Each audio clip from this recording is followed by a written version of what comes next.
Welcome to Fictional Scientist. After this video, reality will never feel the same again. What if Earth stopped spinning? Would the oceans shift? Would the atmosphere remain? Would life continue? These questions sound simple, but the answers aren't, because Earth's rotation isn't just about the cycle of day and night. This rotation creates the winds, it shapes the oceans, it controls the climate, it even determines Earth's shape. Tonight, I'm going to tell you two scenarios. In one, Earth stops suddenly. In the other, it stops slowly. And they're different, very different, but both teach us the same thing. Motion is life. Before we begin, if you find this kind of deep exploration interesting, a quick like or subscribe really helps the channel grow. It's a small thing for you, but it makes a huge difference for me. Now, let's dive in. Right now, at this very moment, Earth is spinning at 1,670 kilometers per hour. And if you're sitting at the equator, you're moving faster than the speed of sound and you don't even feel it. The ground beneath your feet, the air you breathe, the buildings around you, they're all moving together. It's like being inside a train traveling at incredible speed. As long as the train maintains constant velocity, you don't feel the motion. You can walk around, pour water, toss a ball in the air. Everything behaves normally because everything is moving together. But what if that motion stopped? Not slowly, over millions of years, the way it's actually happening, but suddenly, in an instant. What would happen in that first second, that first minute, that first year? And what about a million years later? Tonight, I'm going to walk you through both scenarios, the sudden stop and the gradual stop. Because the difference between them isn't just a matter of timing, it's a difference in outcomes, in possibilities, in the very nature of what Earth would become. We're going to start with the sudden stop, the catastrophic scenario, the one that would reshape Earth in ways almost impossible to imagine.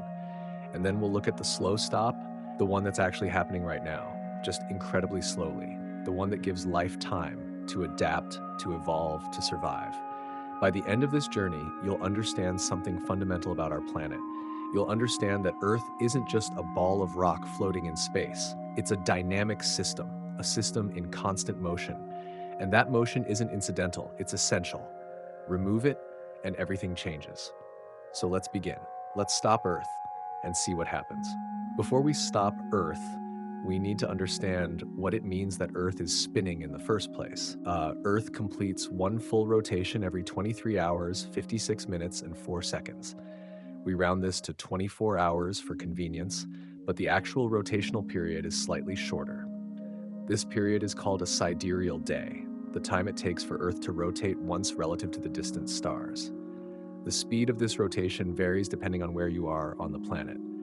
At the equator, the surface moves at about 1,670 kilometers per hour, or roughly 1,040 miles per hour. That's faster than the speed of sound, which is about 1,235 kilometers per hour at sea level. You're literally moving at supersonic speeds relative to Earth's center. But as you move toward the poles, this speed decreases. At 45 degrees latitude, roughly the latitude of cities like Minneapolis, Milan, or southern Canada, the rotational speed is about 1,180 kilometers per hour. At 60 degrees latitude, near cities like Oslo or Anchorage, it's down to about 835 kilometers per hour. And at the poles themselves, the rotational speed is essentially zero. If you stood exactly at the North or South Pole, you'd simply rotate in place, completing one slow turn every 24 hours. This variation in speed is important. It means that the effects of a sudden stop would vary dramatically depending on where you are on the planet. Someone standing at the equator would experience forces far more extreme than someone near the poles. Why does Earth spin at all? The answer goes back 4.6 billion years to the formation of the solar system. When the cloud of gas and dust that would become our solar system began to collapse under its own gravity, it was already rotating slightly. As it collapsed, conservation of angular momentum caused it to spin faster, like a figure skater pulling in their arms. This rotating cloud flattened into a disk, with the sun forming at the center and the planets coalescing from the remaining material. Earth formed from countless collisions between smaller objects called planetesimals. Each collision added not just mass, but also angular momentum. Some collisions would speed up Earth's rotation, others would slow it down, but the net effect was a rotating planet. Early Earth probably rotated much faster than it does today. Some estimates suggest a day on early Earth might have been only 6 hours long. Over billions of years, Earth's rotation has been gradually slowing down. The primary cause is tidal friction with the moon. The moon's gravity creates tidal bulges in Earth's oceans. As Earth rotates beneath these bulges, friction between the moving water and the ocean floor dissipates energy, slowing Earth's rotation. This energy isn't lost, it's transferred to the moon, causing it to gradually move away from Earth. Currently, the moon recedes by about 3.8 centimeters per year. This process is measurable. We know that 620 million years ago, a day was about 21.9 hours long. We know this from studying growth patterns in ancient corals, which lay down daily growth rings. By counting these rings and comparing them to yearly growth bands, we can determine how many days were in a year at different points in Earth's history. Currently, Earth's rotation is slowing by about 1.7 milliseconds per century. That might not sound like much, but over millions of years, it adds up. In about 1 billion years, if this rate continues, a day will be about 25 hours long. In 4 billion years, tidal locking might occur. Earth would always show the same face to the moon, much like the moon currently always shows the same face to Earth. But 4 billion years is a long time. The sun will become a red giant and likely destroy or render Earth uninhabitable before tidal locking is complete. So, a naturally stopped Earth, in the sense of true tidal locking with the sun, probably won't happen.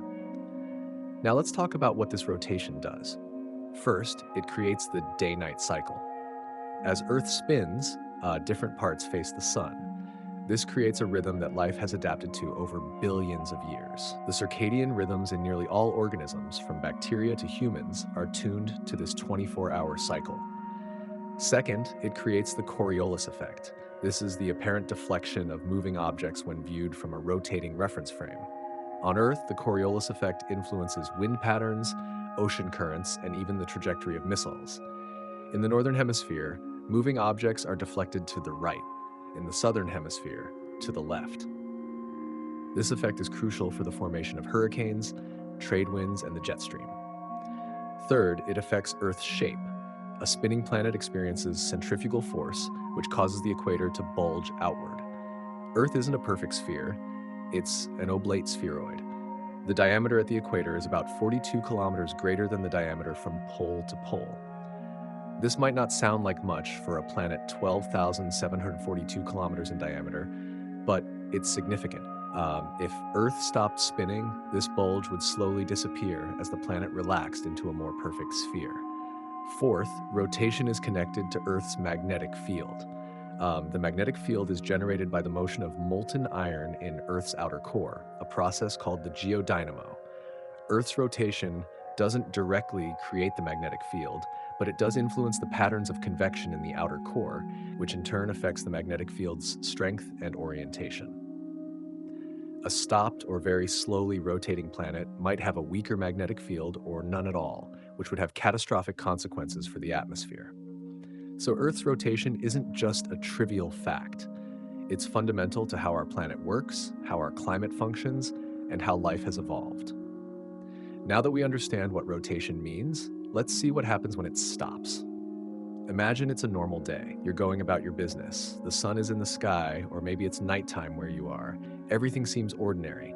And then, without warning, without any physical mechanism we can imagine, Earth's rotation just stops instantly. In a fraction of a second, the surface velocity drops from over 1,600 kilometers per hour to zero. What happens? The first second, you wouldn't stop. Let me repeat that. If Earth stopped spinning, you wouldn't stop. At least, not immediately. Neither would the oceans, the atmosphere, buildings, cars, trees, or anything else on the surface. Newton's first law of motion states that an object in motion stays in motion unless acted upon by an external force. You and everything around you are currently moving at over 1,000 kilometers per hour to the east along with Earth's surface. If the ground suddenly stopped, you would continue moving at that speed until something stopped you. At the equator, where rotational speed is highest, the effect would be catastrophic beyond description. Imagine every object, every person, every drop of water continuing to move eastward at 1,670 kilometers per hour, while the ground beneath suddenly becomes stationary. The result wouldn't be like a car crash. It would be like being fired from a cannon. Buildings would be torn from their foundations, not toppled, but ripped away horizontally. The concrete, steel, and brick that anchor structures to the ground would shear instantly under forces they were never designed to withstand. Skyscrapers would become horizontal projectiles, disintegrating as they tumbled eastward at supersonic speeds. Trees would snap at ground level. The trunks, branches, and leaves would continue eastward while the roots remained fixed. Forests would be mowed down as if by an invisible scythe. People would be flung eastward at speeds faster than any human has ever traveled at ground level. The human body cannot survive impact at such velocities. The outcome would be instantaneous for anyone at or near the equator. But it's not just solid objects. The atmosphere would continue moving. The entire volume of air surrounding Earth, all 5.5 quadrillion tons of it, would keep moving eastward while the surface stopped. This would create winds of unimaginable power. Hypersonic winds. Winds moving at over Mach 4 at the equator. These winds wouldn't just blow things over, they would obliterate everything in their path, scouring the landscape clean. The oceans, too, would continue moving. Every ocean, every sea, every lake. Water covering 71% of Earth's surface, representing about 1.4 billion cubic kilometers, would suddenly become a horizontal tsunami of continental proportions. Along the eastern coasts of every landmass, walls of water kilometers high would crash inland, moving at over 1,000 kilometers per hour. Imagine the entire Pacific Ocean, the Atlantic, the Indian Ocean, all simultaneously rushing eastward. The volume of water displaced would be so immense that coastal regions wouldn't just be flooded, they would be erased. Water would travel hundreds, perhaps thousands of kilometers inland before friction and topography finally slowed it. The geography itself would amplify the destruction in some areas and mitigate it in others. Mountain ranges perpendicular to the eastward motion might serve as barriers, though even they would be topped by the initial surge. Low-lying plains, river valleys, and basins would become channels for the water, guiding it inland with terrifying efficiency. Near the poles, where rotational velocity is minimal, the effects would be less extreme. Someone standing at the North Pole would experience almost no lateral motion. The atmospheric winds at the poles would be relatively gentle, perhaps only a few dozen kilometers per hour. The ocean movement would be minimal. This creates a terrible irony. The regions closest to the poles would be the least immediately affected by the stop, but they're also some of the least hospitable places on Earth. Survival in the long term would require not just surviving the initial catastrophe, but adapting to a drastically changed world. The transfer of momentum would also affect Earth's crust. The lithosphere, the rigid outer layer of Earth, isn't completely solid. It floats on the partially molten asthenosphere beneath it. When Earth stopped spinning, the rotational momentum of the crust would create stresses within the lithosphere. Tectonic plates would shift, faults would slip. The result would be a global sequence of earthquakes, many reaching magnitudes never experienced in human history. The Ring of Fire, the tectonically active zone around the Pacific Ocean, would experience extreme seismic activity. The subduction zones, where oceanic plates dive beneath continental plates, would suddenly release accumulated stress. Thousands of simultaneous earthquakes would shake the entire Pacific Rim. Volcanic eruptions would follow. The sudden pressure changes in the mantle and the mechanical deformation of the crust would trigger eruptions at volcanoes worldwide. Magma chambers that had been stable for centuries would suddenly find pathways to the surface. The combined effect of earthquakes and volcanic eruptions would reshape entire regions. All of this happens in the first second, 1 second. Before you could even process what was happening, the world would have fundamentally changed. The first minute. By the end of the first minute, the immediate kinetic violence would be subsiding, but new dynamics would emerge. The atmosphere, having surged eastward, would begin to react to the stopped surface. Friction between the moving air and the stationary ground would start to slow the winds, but this process wouldn't be uniform. In some regions, particularly over rough terrain, friction would be high, and the air would slow faster. Over smooth water or ice, friction would be lower, and the air would maintain higher velocities longer. This differential slowing would create immense atmospheric turbulence. The atmosphere would roil with eddies and vortices on every scale, from small dust devils to continent-sized cyclonic systems. The thermal gradients created by these winds would be extreme. Air compressed by the turbulence would heat up. Air expanding into low-pressure zones would cool rapidly. Lightning would be almost continuous. The friction and turbulence in the atmosphere would generate massive electrical charges. The sky would be alive with electrical discharges, some spanning hundreds of kilometers. These lightning strikes would ignite fires wherever combustible material remained, adding smoke and ash to the already chaotic atmosphere. The oceans, too, would be adjusting. The initial eastward surge would begin to slow as water encountered land masses, underwater topography, and the friction of the ocean floor. But the momentum of so much water wouldn't dissipate quickly. Water that had been pushed inland would start to flow back toward the ocean basins, creating secondary surges. Oscillations would develop with water sloshing back and forth like water in a shaken bathtub, but on a planetary scale. Coastal regions that survived the initial surge might then be inundated by the backflow. Inland areas that had been flooded would drain, but only to be flooded again as the water oscillated. These oscillations would continue for hours, gradually diminishing in amplitude but remaining dangerous for days. Underwater, the ocean floor itself would be churning. Sediments accumulated over millions of years would be stirred up, turning the oceans turbid. Underwater landslides would occur on continental slopes.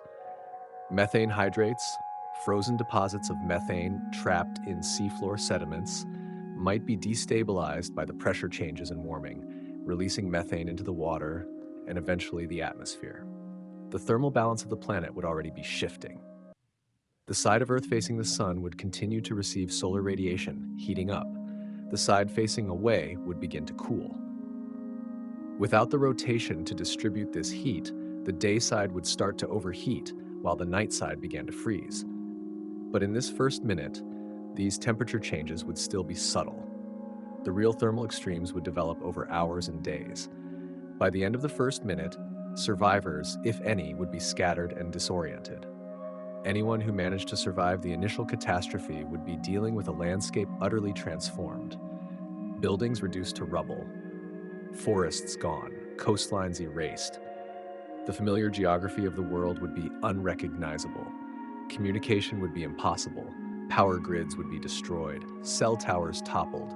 Satellites in orbit might still function, but ground-based infrastructure to communicate with them would be gone. Survivors would be isolated, with no way to know what happened to the rest of the world. The first hour.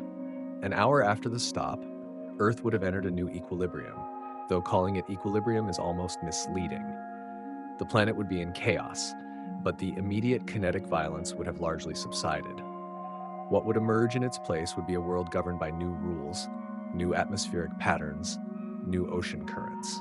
The atmosphere would be settling into wind patterns driven not by the Coriolis effect, but by the stark thermal gradient between the now stationary day and night sides.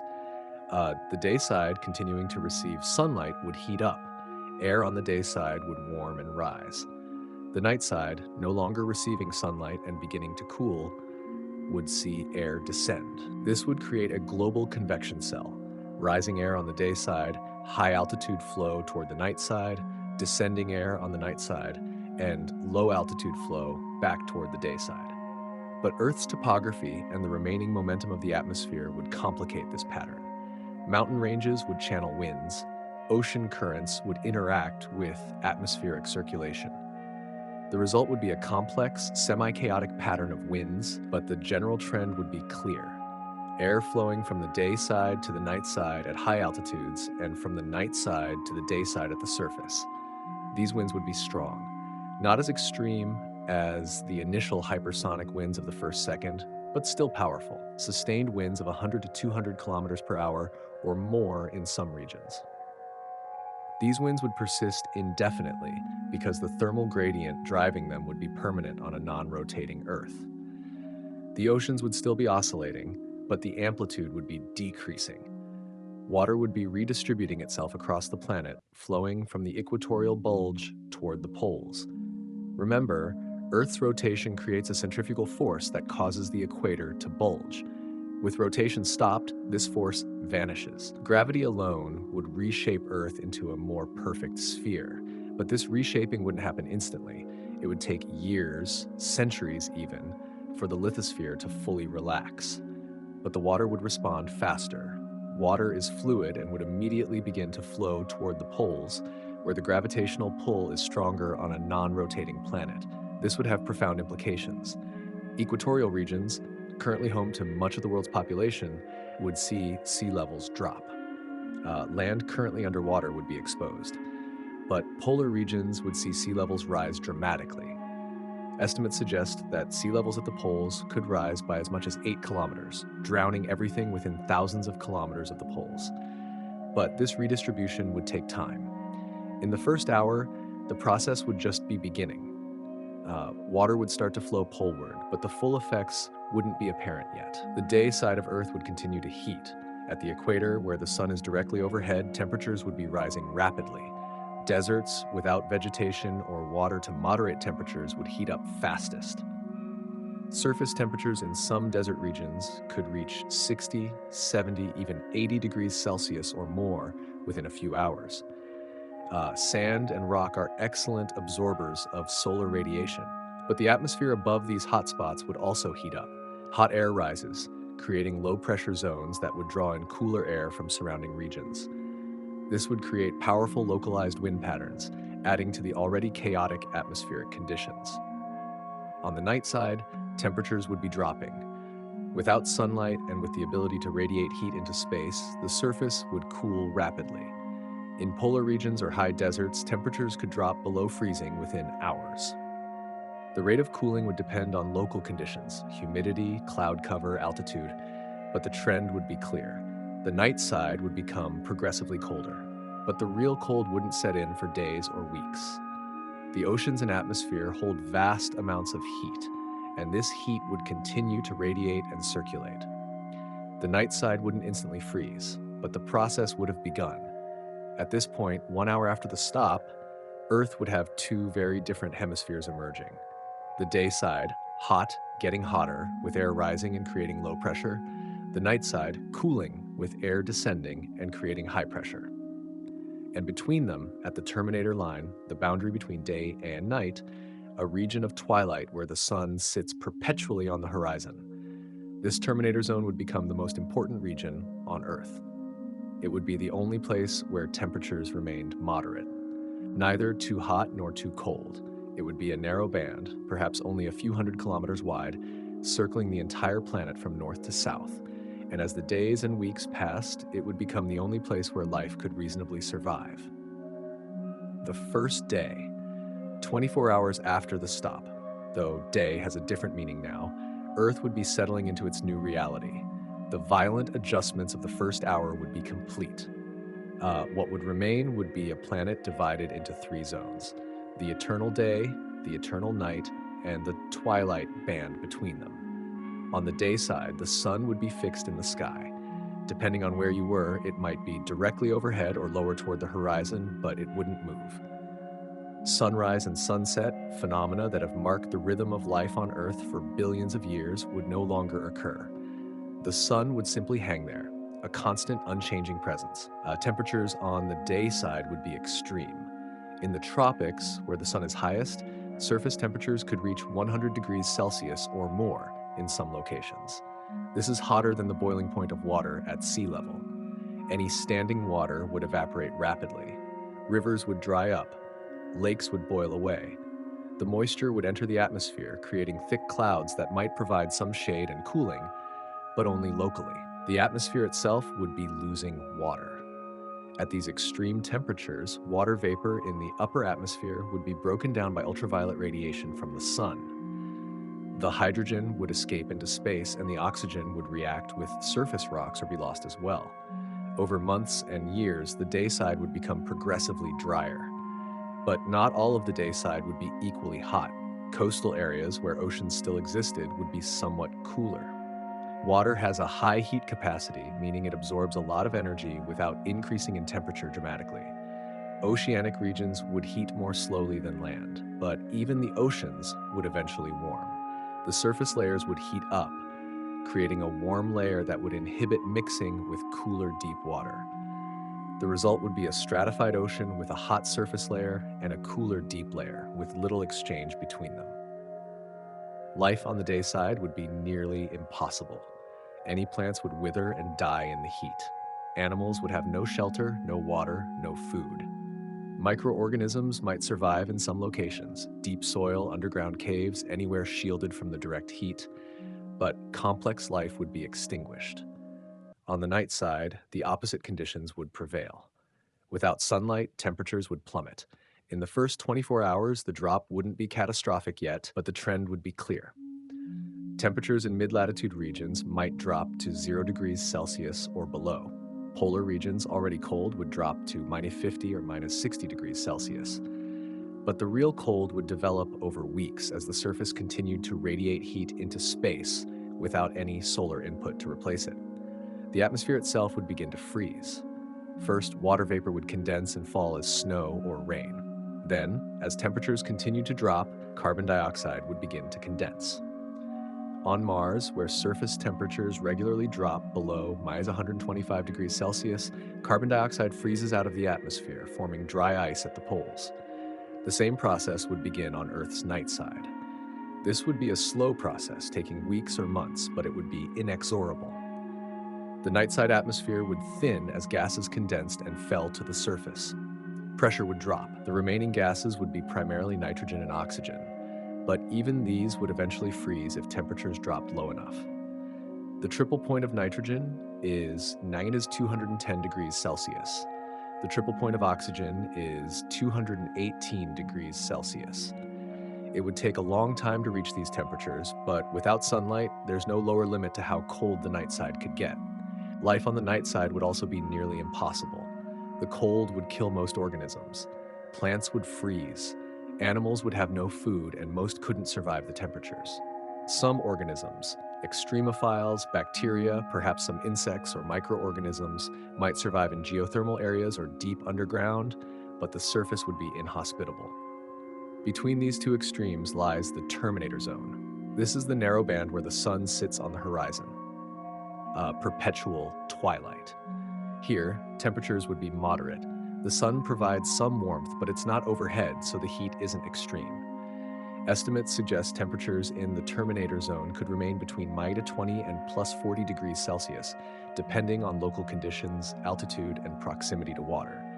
This would be the only habitable zone on the planet. A narrow strip, perhaps 500 to 1,000 kilometers wide, running from the North Pole to the South Pole, encircling the entire Earth. Within this strip, conditions would be tolerable. Water could exist in liquid form. Temperatures would allow for some plant growth. Animals could potentially survive. But the terminator zone wouldn't be uniform. Its exact position would depend on Earth's axial tilt. Earth is tilted 23.5 degrees relative to its orbital plane. This means that as Earth orbits the Sun, the terminator line would shift slightly. Over the course of a year, different regions would pass through the terminator zone. This would create a slow annual migration of the habitable zone. In the first day after the stop, survivors, if any, would be trying to reach the terminator zone. Those who survived the initial catastrophe on the day side would be fleeing westward, away from the heat. Those on the night side would be moving eastward toward the twilight. But travel would be extraordinarily difficult. Infrastructure would be destroyed. Vehicles wouldn't work without fuel, and fuel would be scarce. Most people would be on foot, carrying whatever supplies they could, trying to cover hundreds or thousands of kilometers to reach safety. Many wouldn't make it. The distance would be too great, the conditions too harsh, but some would. And in the terminator zone, small groups of survivors would begin to gather, trying to build some semblance of survival in this strange new world. The first week, a week after Earth stopped spinning, the planet would have fully transitioned into its new climatic regime. The violent adjustments of the first hours would be complete, replaced by a grim stability. 3 distinct climate zones would now define Earth: the scorching day side, the freezing night side, and the narrow habitable terminator. On the day side, the atmosphere would be undergoing dramatic changes. The extreme heating would have created a permanent zone of low atmospheric pressure. Air would rise continuously in the hottest regions, creating towering convection cells. These rising columns of superheated air would carry water vapor high into the atmosphere, where it would condense into massive cloud formations. But these wouldn't be normal clouds. The scale of convection on a hemisphere perpetually facing the sun would create cloud systems unlike anything seen on rotating Earth. Imagine storm systems the size of continents, with no rotation to shear them apart, no day-night cycle to interrupt their development. These megastorms would persist for weeks or months, only dissipating when their moisture was exhausted. The radiation balance on the day side would be brutal. The sun's energy would be absorbed by the surface, heating it to extremes, but there would be no rotation to distribute this heat. The hottest point, the subsolar point, where the sun is directly overhead, would receive the most intense radiation. Depending on Earth's orbital position and axial tilt, this point would slowly migrate over the course of a year, but at any given time, there would be one location experiencing maximum solar heating. Surface temperatures at the subsolar point could exceed 120 degrees Celsius. This is hot enough to melt lead, which has a melting point of 327 degrees Celsius. No, not quite, but it's getting close. More importantly, it's hot enough to make the surface completely uninhabitable. Any organic material would combust or decompose. Rocks would become hot enough to burn on contact. But the day side wouldn't be uniformly hot. Coastal regions near the terminator would be cooler. Ocean currents, driven by the temperature differential between day and night sides, would moderate temperatures along the coasts. The water would absorb heat during the day and release it slowly, creating a buffering effect. Still, even these moderated regions would be too hot for most life. Temperatures might be only 50 or 60 degrees Celsius, which is lethal to most complex organisms. Some thermophilic bacteria might survive, organisms that thrive in hot springs and hydrothermal vents, but complex plants and animals would be gone. The vegetation on the day side would have withered and died. Forests would become deserts of dead wood. Grasslands would turn to dust. Without the day-night cycle, plants would have no respite from the heat. Photosynthesis would shut down as enzymes denature at high temperatures. Even desert plants adapted to extreme heat couldn't survive continuous exposure to temperatures above 50 degrees Celsius. Water would be scarce. Rivers that once flowed would have evaporated or dried up. Lakes would become salt flats. The only significant water sources would be the oceans, and even these would be evaporating rapidly at the surface. The water vapor would rise into the atmosphere, forming clouds, but much of it would eventually be transported toward the night side by the prevailing winds. On the night side, after a week in darkness, temperatures would have plummeted. The initial cooling would have been rapid in the first few days, but now the rate of cooling would be slowing as the surface temperature approached equilibrium with the cold of space. In equatorial regions of the night side, temperatures might have dropped to -50 or -60 degrees Celsius. In polar regions, they could be approaching -100 degrees Celsius or lower. At these temperatures, the landscape would be transforming into an alien world. Water vapor in the atmosphere would have condensed and fallen as snow or ice. This would create massive snowfalls in the first few days, burying the landscape under meters of snow. But as temperatures continued to drop, even the carbon dioxide in the atmosphere would begin to freeze. Carbon dioxide freezes at -78.5 degrees Celsius at standard atmospheric pressure. In regions where temperatures dropped below this threshold, carbon dioxide would condense out of the air, forming dry ice snow. This would fall as white flakes, covering the existing ice and snow with a layer of frozen CO2. This process would have profound effects on the atmosphere. As CO2 freezes out, atmospheric pressure on the night side would drop. The air would become thinner. Eventually, if the process continued long enough, most of the night side's atmosphere could condense onto the surface, leaving a near vacuum. But we're only at 1 week. The atmosphere is thinning, but it hasn't disappeared yet. There's still air to breathe, though it's getting colder and drier. Any moisture in the air has frozen and fallen. What remains is primarily nitrogen and oxygen, both of which have much lower freezing points than CO2 or water. The night side would be pitch black except for starlight. Without the sun and without the moon, if it happened to be on the day side during the stop, there would be no natural illumination. The darkness would be absolute. Any survivors would need artificial light to see, but with no power infrastructure, they would be limited to fires, battery-powered devices, or chemical light sources, none of which would last long. Life on the night side would be clinging to existence. The cold would kill most organisms within days. Plants would freeze solid.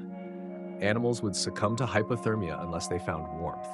The only potential refuges would be geothermal areas, hot springs, volcanic regions, anywhere where Earth's internal heat reached the surface.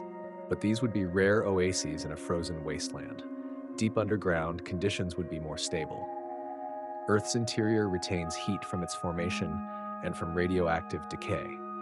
Deep caves or mines would maintain temperatures above freezing even as the surface froze.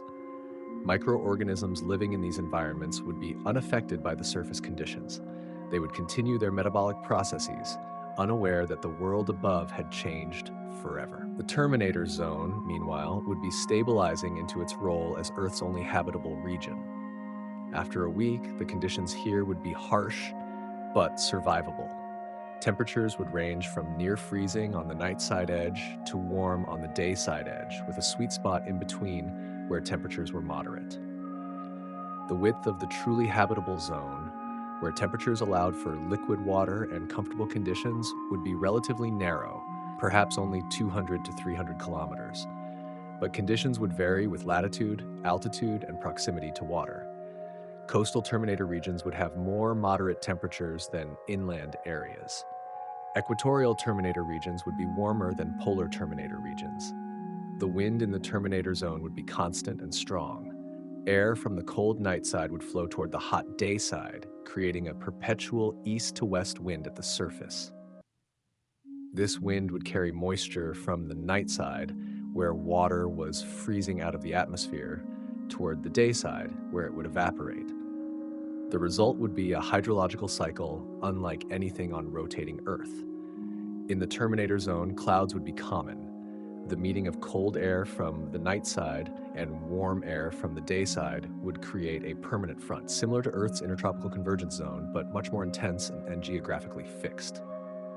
Storms would form along this front, bringing rain and snow to the Terminator region. This precipitation would be crucial for any surviving life. Water would be the most valuable resource in this new world. Areas in the Terminator zone with reliable precipitation would become the only places where agriculture might be possible, where plants could grow, where animals could find water. Survivors in the Terminator zone would be facing enormous challenges. Food would be scarce. Most crops would have been destroyed in the initial catastrophe. Wild animals would be rare, and hunting would be difficult in the constant twilight. The survivors would need to adapt quickly, learning to live in this perpetual dawn, figuring out how to grow food in the limited sunlight, how to find water, how to stay warm on the night side edge, or cool on the day side edge. Small communities might begin to form. People would gather in areas with the most favorable conditions, places with water, shelter, and moderate temperatures. These communities would be fragile, constantly threatened by the harsh environment, but they would represent the last remnants of human civilization. The first month.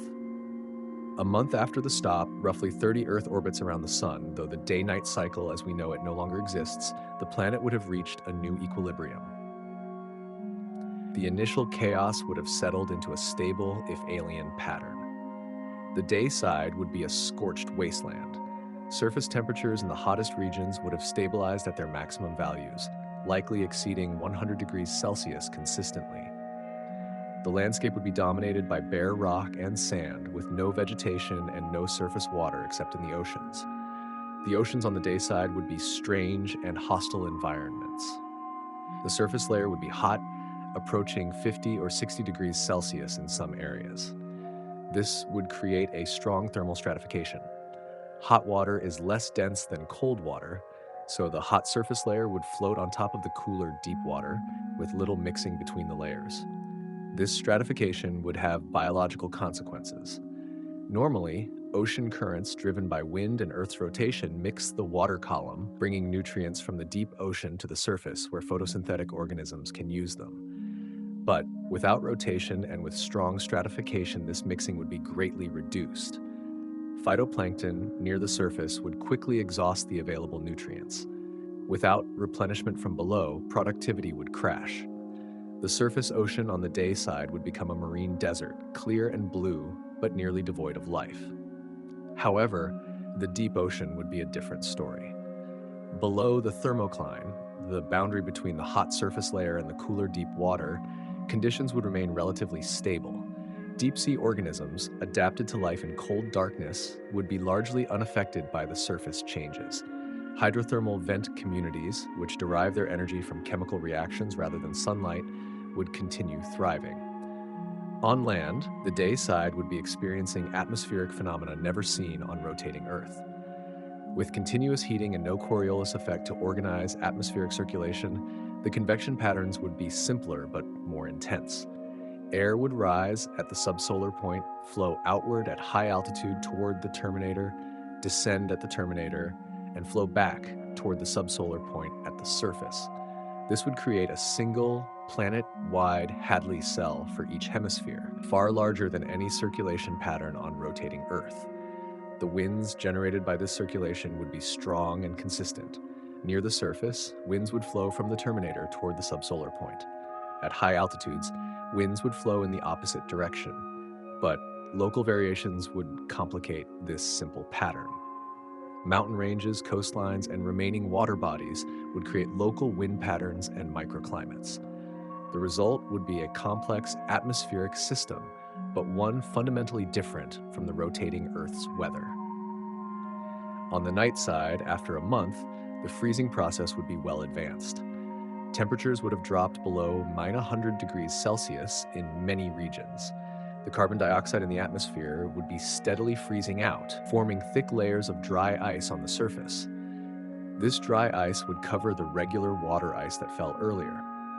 In some areas, there might be meters of accumulated ice, first a layer of water ice, then a layer of carbon dioxide ice. The landscape would be white and still, with no wind except for the flow of air from the night side toward the terminator. But the freezing of CO2 would be causing atmospheric pressure to drop significantly. On rotating Earth, atmospheric pressure at sea level is about 101.3 kilopascals. On the night side, after a month, pressure might have dropped to 90 or even 80 kilopascals as CO2 was removed from the atmosphere. This would continue over time. Eventually, if cold enough, even nitrogen and oxygen might begin to condense, though this would take much longer. The dropping pressure would have effects on any remaining liquid water. As pressure decreases, water's boiling point also decreases. Eventually, at low enough pressures, liquid water can't exist. It either freezes or evaporates directly to vapor. The night side would be becoming increasingly Mars-like in its atmospheric conditions. Any life on the night side would be restricted to the warmest refuges. Geothermal areas, as mentioned, would remain warm. But there's another potential habitat, the deep ocean. Ocean water has a freezing point of about -2 degrees Celsius due to its salt content. Even as the surface froze over, forming thick ice, the water beneath would remain liquid, at least initially. The ice layer would insulate the water below, slowing further cooling. Eventually, if the surface temperature stayed low enough, the ocean would freeze all the way down. But this would take decades or centuries. In the first month, the night side ocean would have a layer of ice on top, perhaps meters thick, but liquid water beneath. In this dark, cold ocean, life could persist.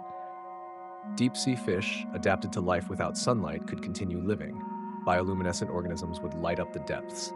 The ecosystem would be limited by the lack of energy input. No photosynthesis means no primary production, but organisms could survive on the organic matter sinking from the surface or on chemosynthesis near hydrothermal vents. The terminator zone would be developing its own unique ecosystems. After a month, any surviving organisms would be adapting to the constant twilight conditions. Plants, if any survived, would be adjusting to the continuous low-angle sunlight. Animals would be adapting to the perpetual dusk. The light in the terminator zone would be strange. The sun would be on the horizon, providing illumination similar to dawn or dusk on rotating Earth, but this condition would be constant. The light would be reddish, filtered through more atmosphere than when the sun is overhead. Shadows would be long. The landscape would have a perpetual golden hour quality. This light would be sufficient for photosynthesis, but plants would need to adapt. Most plants are tuned to the day-night cycle, with different metabolic processes occurring during the day versus the night.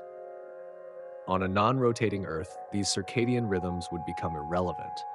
Plants that could photosynthesize continuously without needing a dark period would have an advantage. Water in the terminator zone would be constantly cycling. Precipitation from the convergence of dayside and nightside air masses would fall regularly. This water would flow downhill, following gravity, eventually reaching the oceans.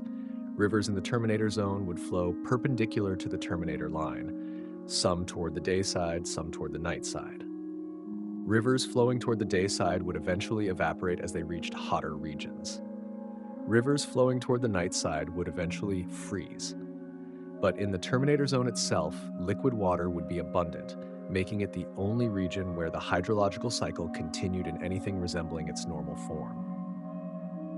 Human survivors, if organized enough, might begin establishing agriculture in the terminator zone. The constant, if dim, sunlight and regular water supply would allow for some crop growth. Cold-tolerant crops on the night-side edge, heat-tolerant crops on the day-side edge, and a variety of crops in between. Food production would be challenging but possible. Communities would need to be adaptable. Remember, Earth is still orbiting the Sun. As it moves through its orbit, the axial tilt would cause the terminator line to shift slightly. Over the course of a year, this shift would mean that a given location might move from the terminator zone into the dayside or nightside. Communities would need to be prepared to migrate, following the habitable zone as it moved. This migration would become a defining feature of life on non-rotating Earth. Nomadic societies moving with the terminator would be more successful than sedentary ones. Agriculture would need to be portable or quick-growing. Permanent structures would be left behind as communities moved, creating ghost settlements in the newly inhospitable day or night sides. The first year. A year after Earth stopped spinning, 365 orbits around the Sun, the planet would have completed a full circuit through its seasonal cycle. Because Earth's axis is tilted 23.5 degrees relative to its orbital plane, the terminator line would have shifted back and forth over this year, creating a complex pattern of habitability. Let me explain how this works. On rotating Earth, the axial tilt creates seasons. When the northern hemisphere is tilted toward the sun, it's summer there and winter in the southern hemisphere. 6 months later, the situation is reversed. But on non-rotating Earth, the axial tilt has a different effect. Imagine Earth stopped with the prime meridian, 0 degrees longitude, facing the sun. The terminator line would run roughly north-south, passing through the poles. But as Earth orbits the sun, the axial tilt would cause the sun's apparent position to shift. During northern hemisphere summer, the sun would appear higher in the northern sky. During southern hemisphere summer, it would appear higher in the southern sky. This would cause the terminator line to shift east and west over the course of the year. At the equinoxes, the terminator might pass through the prime meridian. At the solstices, it might be shifted 23.5 degrees east or west. This shift would mean that any given location on Earth would experience changing conditions over the year. A location that was in the deep day side or deep night side would remain there all year. But locations near the terminator, within about 30 degrees of longitude of the average terminator position, would shift in and out of the habitable zone over the course of the year. For 6 months, they might be in comfortable twilight. For the other 6 months, they might be in perpetual day or perpetual night. This annual cycle would create migration patterns for any surviving life. Animals and human communities would need to move with the terminator, or they would need to be able to tolerate the extreme conditions when the terminator shifted away from them. By the end of the first year, the planet's ecosystems would have collapsed almost entirely.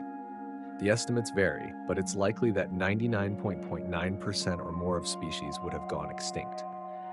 The combination of the initial catastrophe, the extreme temperature gradients, and the collapse of food chains would leave only the hardiest organisms.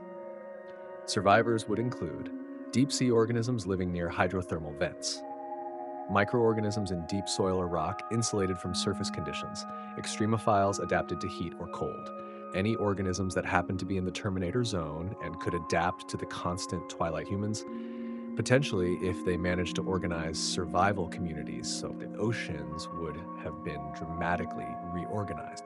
Remember that Earth's equatorial bulge is caused by rotation. When rotation stops, the water would flow from the equator toward the poles, seeking gravitational equilibrium. This process would take years to fully complete, but by the end of the first year, it would be well underway. Sea levels at the equator would have dropped by several kilometers. Land that was previously underwater would be exposed. The coastlines of every continent would have changed. Islands near the equator would become larger or merge with continents. Shallow seas would drain. But at the poles, sea levels would rise dramatically. Water flowing from the equator would inundate polar regions. The Arctic Ocean would deepen. Antarctica, if it still had ice, would be submerged under deeper water. Coastal areas at high latitudes would be flooded. This redistribution would create new land masses and destroy others. The global map would be unrecognizable. Cartographers of this new Earth, if any existed, would need to redraw everything. The atmosphere would have stabilized into a two-cell system, one in each hemisphere. In the northern hemisphere, air would rise near the subsolar point, which would vary slightly over the year due to axial tilt, flow northward at high altitude toward the North Pole, descend, and flow back toward the subsolar point at the surface. The southern hemisphere would have a similar pattern, but unlike the multiple circulation cells on rotating Earth, Hadley, Ferrel, and polar cells, non-rotating Earth would have simpler, larger cells. The wind patterns would be more predictable, but also more extreme. Surface winds in some regions could be consistently strong, while other regions might be perpetually calm. The jet streams, which on rotating Earth are narrow bands of fast-moving air at high altitudes, would no longer exist in their current form. Without the Coriolis effect to create the meandering, wavy pattern of the jet stream, high-altitude winds would flow more directly from the day side to the night side. Temperature extremes would have reached their peak. The hottest regions on the day side might stabilize around 120 to 130 degrees Celsius, limited by the amount of solar radiation absorbed versus infrared radiation emitted. The coldest regions on the night side could reach 150 degrees Celsius or lower, approaching the temperature of space itself, in the absence of any atmospheric insulation. These extremes would create the largest temperature gradient ever experienced on Earth. A difference of 250 degrees Celsius or more between the hottest and coldest points on the planet.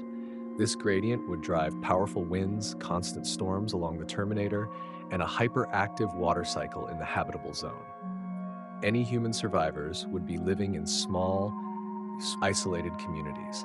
Technology would have regressed significantly. Without power grids, manufacturing, or global trade, each community would be largely self-sufficient. Tools and knowledge from the old world would be valuable, but increasingly difficult to maintain. Agriculture in the Terminator zone would be the primary food source. Hunting would be limited. Most animals would have died in the initial catastrophe or in the harsh conditions afterward. Fishing might be possible in Terminator zone oceans or rivers, but fish populations would be depleted. The psychological impact on survivors would be profound. The constant twilight, the knowledge that the world they knew was gone, the isolation from other communities, all of this would take a toll. Depression, anxiety, and other mental health issues would be common. Communities would need strong social structures to maintain cohesion and purpose. Over time, memory of the rotating Earth would fade. Children born after the stop would know only the twilight world. They would grow up in a fundamentally different environment, adapted to the constant half-light, the unchanging sun on the horizon, the need to migrate with the Terminator. To them, the stories of a rotating Earth would sound like myths. Language might even change. Concepts like sunrise, sunset, morning, and evening would become obsolete. New words would emerge to describe the unique features of non-rotating Earth. The Terminator zone, the deep, day and night sides, the annual migration patterns. After a year, Earth would have transitioned from a dynamic, life-filled planet to a harsh, divided world. Most species would be gone. Most humans would be dead. The survivors would be clinging to existence in a narrow band of habitability, constantly adapting, constantly migrating, living in a world that would seem alien even to those who remembered the time before the stop. But life would persist. In the Terminator Zone, in the deep oceans, in geothermal refuges, organisms would continue. They would adapt. They would evolve. And over millions of years, new ecosystems would emerge, different from anything Earth had seen before, but still fundamentally life, persistent, adaptable, and resilient. Now let's consider a different scenario. Instead of stopping suddenly, what if Earth's rotation slowed gradually over millions or billions of years? This is actually what's happening in reality, though at a rate so slow that it's barely noticeable on human timescales. Currently, Earth's rotation is slowing by about 1.7 milliseconds per century due to tidal friction with the Moon. This rate isn't constant. It varies depending on the configuration of continents and oceans, which affects how tidal energy is dissipated. But on average, days are getting longer. Let's extrapolate this into the future and see what happens as Earth's rotation gradually slows to a stop. In the near-term future, the next few million years, the slowing of Earth's rotation would be subtle. Days would get progressively longer, but the change would be imperceptible on human timescales. In 1 million years, a day would be about 20 seconds longer than it is now. That's barely noticeable. Humans, if they still exist in their current form, would adjust their timekeeping slightly, but otherwise, life would continue much as before. In 10 million years, a day would be about 3 minutes longer. Again, this would require some adjustment to calendars and clocks, but it wouldn't fundamentally change how life works on Earth. But as we go further into the future, the effects become more pronounced. In 100 million years, a day would be about 30 minutes longer. In 500 million years, a day might be 2 to 3 hours longer. By this point, ecosystems would need to adapt to the longer day-night cycles. Plants, which have evolved for the current 24-hour cycle, would need to adjust their circadian rhythms.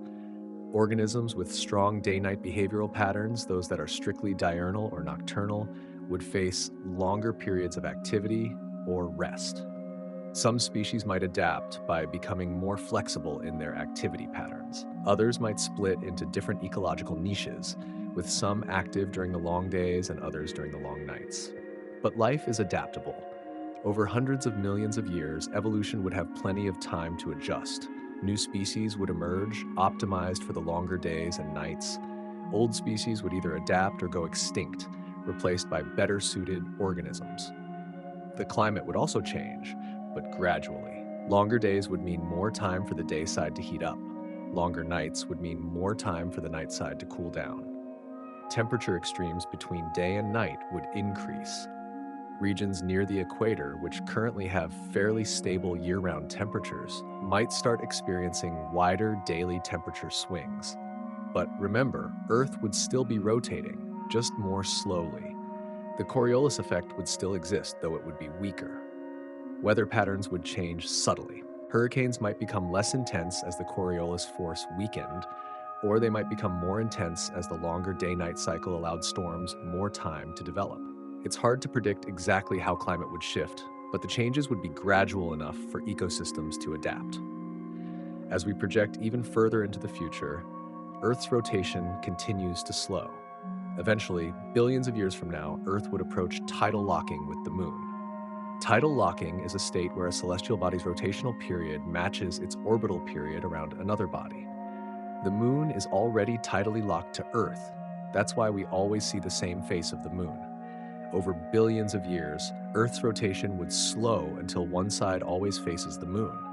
But this doesn't mean one side of Earth would always face the Sun. Earth and the Moon orbit their common center of mass, and this system orbits the Sun.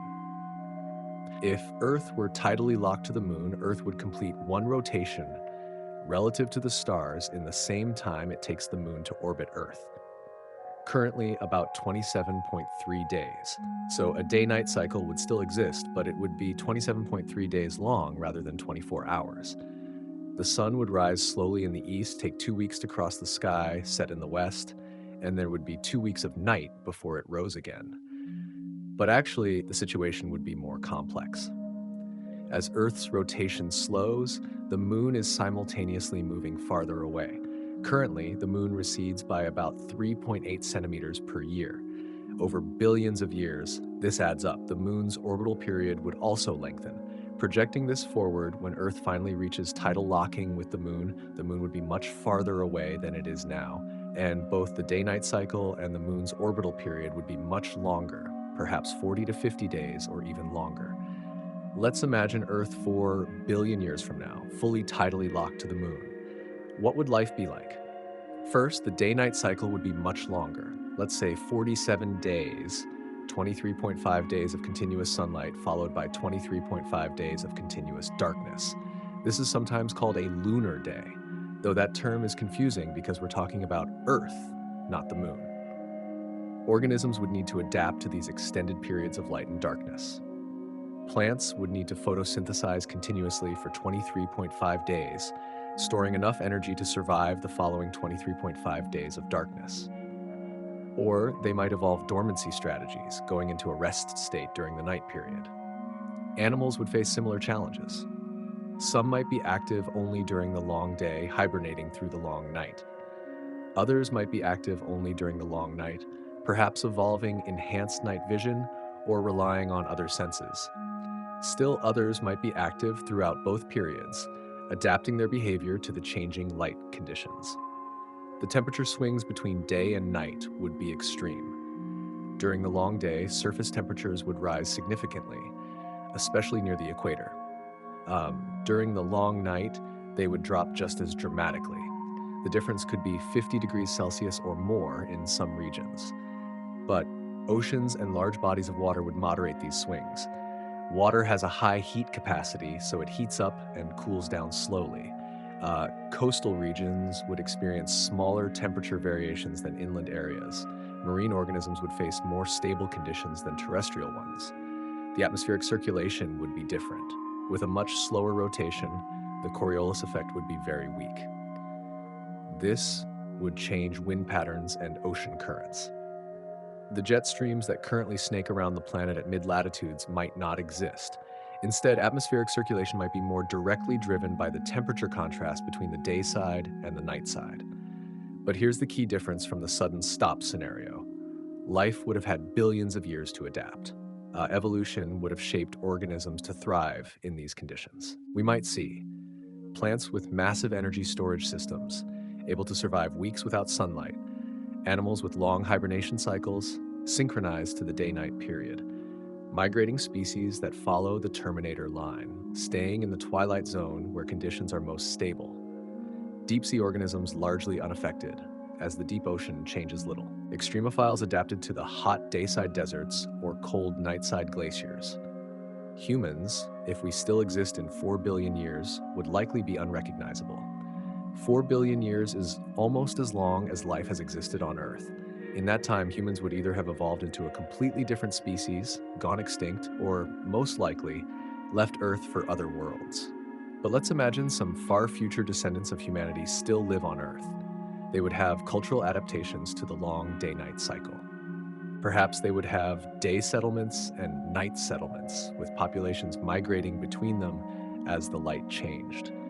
Or they might have developed technology to cope with the extremes, climate-controlled habitats, artificial lighting during the long night, cooling systems during the long day. But here's the crucial point. Earth won't actually reach tidal locking naturally. The sun has other plans. The sun is about 4.6 billion years old. It has enough hydrogen fuel to continue fusing helium for another 5 billion years or so. But as it ages, it's getting hotter. The sun brightens by about 10% every billion years. In about 1 billion years, the increased solar radiation will make Earth uninhabitable for most complex life. The oceans will begin to evaporate. Runaway greenhouse effects might kick in. Earth could become a second Venus. In about 5 billion years, the sun will exhaust its hydrogen fuel and begin fusing helium. This will cause it to expand into a red giant. Its outer layers will swell, possibly engulfing Mercury and Venus. Earth might survive as a scorched, lifeless rock at the edge of the sun's outer atmosphere, or it might be consumed entirely.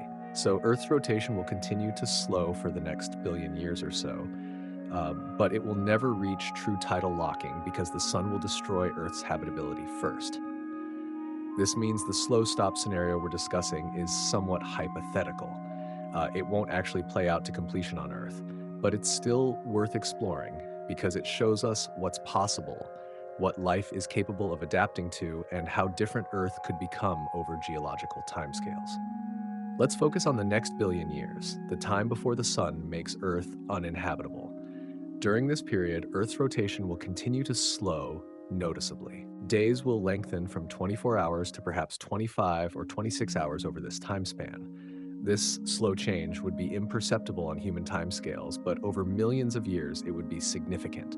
Life would adapt continuously. Let's explore some specific adaptations that might evolve. Plants. Plants might evolve longer photosynthetic periods, taking advantage of the longer days. Some might develop larger storage structures like massive tubers or thick trunks to store energy gathered during the long days to survive the long nights. Others might evolve faster metabolic cycles, growing rapidly during favorable periods and going dormant during unfavorable ones. In polar regions, where the sun's angle is low even during the day, plants might evolve to capture light more efficiently. Perhaps leaves that track the sun more slowly but for longer periods, or plants with unusual shapes optimized for the low-angle light. Animals, diurnal and nocturnal animals might become more extreme in their adaptations. Diurnal animals might evolve to stay active for longer periods, while nocturnal animals would have longer periods of darkness to exploit. Some animals might evolve longer sleep cycles, hibernating for days at a time. Migratory patterns might change. Instead of migrating seasonally between summer and winter grounds, animals might migrate east-west, following the optimal light conditions as the day progresses. Imagine herds of herbivores moving slowly westward during the day, staying in the optimal twilight zone, then moving eastward at night. Marine life, ocean life would be less affected by the changing day length, as the ocean depths are dark regardless of the sun's position. But surface-dwelling marine organisms and coastal ecosystems would need to adapt to the longer day-night cycles and the changing tidal patterns as the moon continues to recede. Microorganisms. Bacteria and other microorganisms would adapt quickly. Their short generation times allow for rapid evolution. We might see new metabolic pathways evolving, new ecological niches opening up as conditions change. To understand what a slowly rotating or tidally locked Earth might be like, it's helpful to compare it to other bodies in our solar system that have different rotational characteristics. Venus. Venus rotates very slowly. One Venusian day is 243 Earth days long. Moreover, Venus rotates retrograde, meaning it spins in the opposite direction to its orbit around the sun. This means the sun rises in the west on Venus and sets in the east. The combination of slow rotation and retrograde motion means that one solar day on Venus, sunrise to sunrise, is only 117 Earth days. But Venus is a poor analog for Earth because its atmosphere is so different. Venus has a thick atmosphere of carbon dioxide with a runaway greenhouse effect, creating surface temperatures of 462 degrees Celsius. The atmospheric circulation on Venus is also bizarre. The entire atmosphere super-rotates, circling the planet in only 4 Earth days, much faster than the planet itself rotates. Still, Venus shows us that planets can rotate very slowly and maintain atmospheric dynamics, even if those dynamics are quite different from Earth's.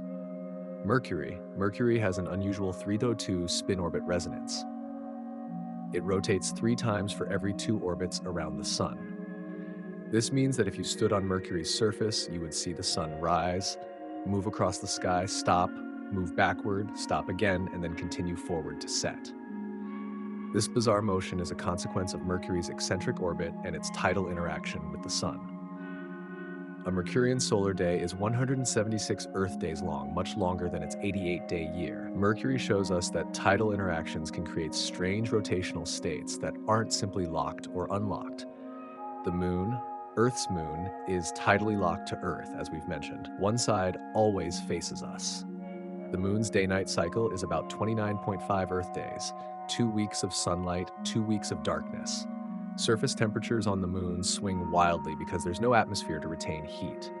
Temperatures can reach 127 degrees Celsius in direct sunlight and drop to minus 173 degrees Celsius in darkness.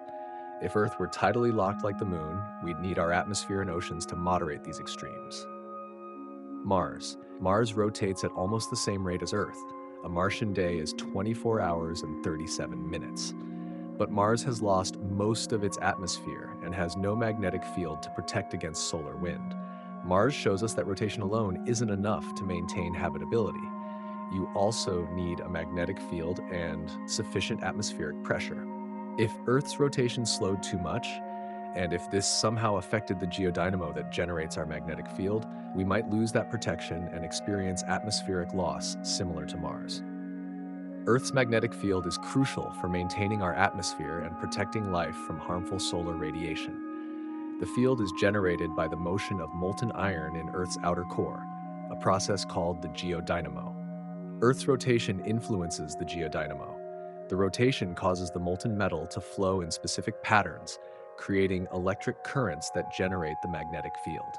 If Earth's rotation slowed significantly, would the magnetic field weaken or disappear? The answer is complicated. The geodynamo is driven primarily by convection in the outer core, hot metal rising, cool metal sinking. Rotation organizes this convection into specific patterns, but it's not the only factor. Other factors include the heat flow from Earth's interior, the crystallization of iron at the inner core boundary, chemical convection as lighter elements are excluded from the solidifying inner core. Computer models suggest that even a slowly rotating planet can maintain a magnetic field, as long as the core is still convecting vigorously. Venus rotates very slowly but may have had a magnetic field in the past. Mars rotates at nearly Earth's speed but lost its magnetic field billions of years ago. So Earth's slowing rotation might weaken the magnetic field somewhat, but it probably wouldn't eliminate it entirely. However, a weaker field would offer less protection against solar wind, potentially leading to gradual atmospheric loss over millions of years. This is one of the subtle dangers of a slowly rotating Earth. Not an immediate catastrophe, but a slow degradation of habitability over geological time. Now let's dive deeper into the physics and mechanics of what we've been discussing. We'll explore the fundamental principles that govern Earth's rotation, what would happen if it stopped, and why certain outcomes are inevitable. One of the most fundamental laws of physics is the conservation of angular momentum. Angular momentum is a property of rotating objects, and in the absence of external torques, it must remain constant. Earth has angular momentum because it's spinning. The amount of angular momentum depends on Earth's mass, how that mass is distributed, and how fast it's rotating, where I is the moment of inertia, which depends on mass and mass distribution, and ago is the angular velocity, rotation rate. For Earth, the angular momentum is enormous. That's about 33 zeros. It's a staggeringly large number. If Earth's rotation were to stop suddenly, where would this angular momentum go? It can't just disappear. That would violate conservation laws. It would have to be transferred somewhere else. In our sudden stop scenario, we hand-waved this problem. We just imagined Earth stopping without explaining the mechanism. But in reality, stopping Earth's rotation would require applying an enormous external torque to remove the angular momentum. How enormous? If you wanted to stop Earth's rotation in 1 second, you'd need to apply a force quintillions of times stronger than the moon's gravitational pull. There's no natural mechanism that could do this. An asteroid impact, even from a planet-sized object, wouldn't be sufficient. A close encounter with another planet might affect Earth's rotation, but it would more likely change the tilt of Earth's axis, or disrupt Earth's orbit rather than stop its rotation cleanly. In science fiction, you might imagine aliens with advanced technology applying some kind of force field to stop Earth's rotation. But the energy required would be astronomical, probably more than the entire energy output of the sun over many years. So the sudden stop scenario, while interesting to think about, is essentially impossible. It can't happen naturally, and it would require godlike technology to achieve artificially. The gradual slowdown, however, is not only possible, but actually happening. The tidal torque from the moon gradually saps Earth's rotational energy, transferring it to the moon's orbital energy. This process is slow but relentless, and it's governed by well-understood physics. Earth isn't a perfect sphere. It's an oblate spheroid, slightly flattened at the poles and bulging at the equator. The equatorial diameter is about 12,756 kilometers, while the polar diameter is about 12,714 kilometers. The difference is 42 kilometers. This bulge is caused by Earth's rotation. As Earth spins, every point on the surface experiences centrifugal force directed away from the axis of rotation. This force is strongest at the equator and zero at the poles. The material that makes up Earth, rock, metal, water, responds to this force by flowing outward toward the equator. Over millions of years, Earth has assumed a shape where the centrifugal force, gravitational force, and internal pressure are all in equilibrium. If Earth's rotation stopped, the centrifugal force would vanish. The bulge would no longer be necessary to maintain equilibrium. Gravity alone would pull Earth into a more perfect sphere. But this wouldn't happen overnight. Earth's mantle is solid rock, and rock doesn't flow quickly. The transition from oblate spheroid to sphere would take thousands or millions of years, depending on the viscosity of the mantle and the forces involved. During this transition, the oceans would respond much faster than the solid Earth. Water is fluid and would immediately begin flowing toward the new equilibrium configuration. As the equatorial bulge subsided, water would drain away from the equator toward the poles. Current sea level at the equator is higher than it would be on a perfect sphere. The difference is about 8 kilometers, meaning if Earth were a perfect sphere, the gravitational equipotential surface would be 8 kilometers lower at the poles than it currently is. This is why, in our sudden stop scenario, we describe sea levels rising dramatically at the poles and falling at the equator. The ocean would be redistributing itself to match the new gravitational equipotential surface of a non-rotating Earth. This redistribution would create a very different map of Earth. Equatorial land masses would gain coastline or become larger as sea levels dropped. Polar regions would be flooded as sea levels rose. Islands might merge with continents.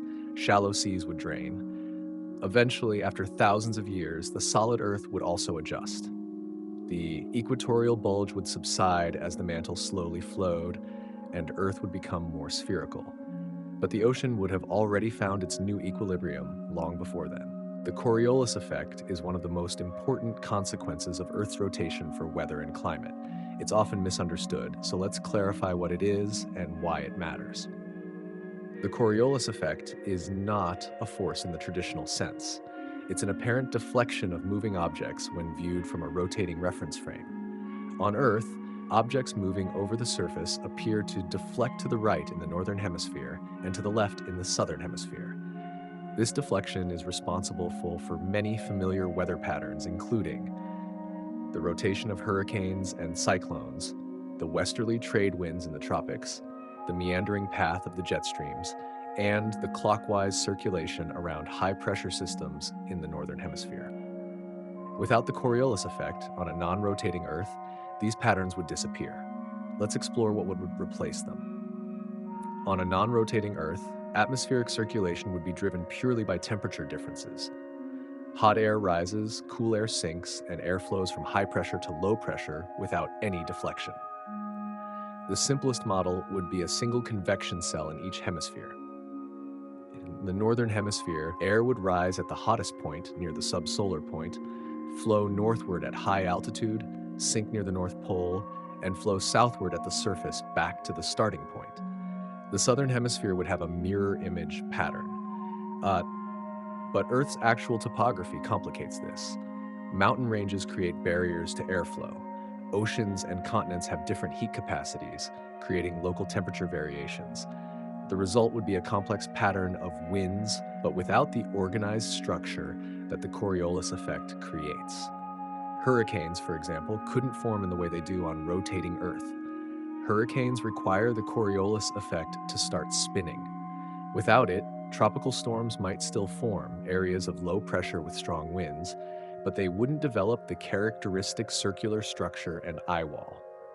The jet streams, which are high-altitude rivers of fast-moving air, are also organized by the Coriolis effect. They form at the boundary between polar and subtropical air masses and meander around the planet.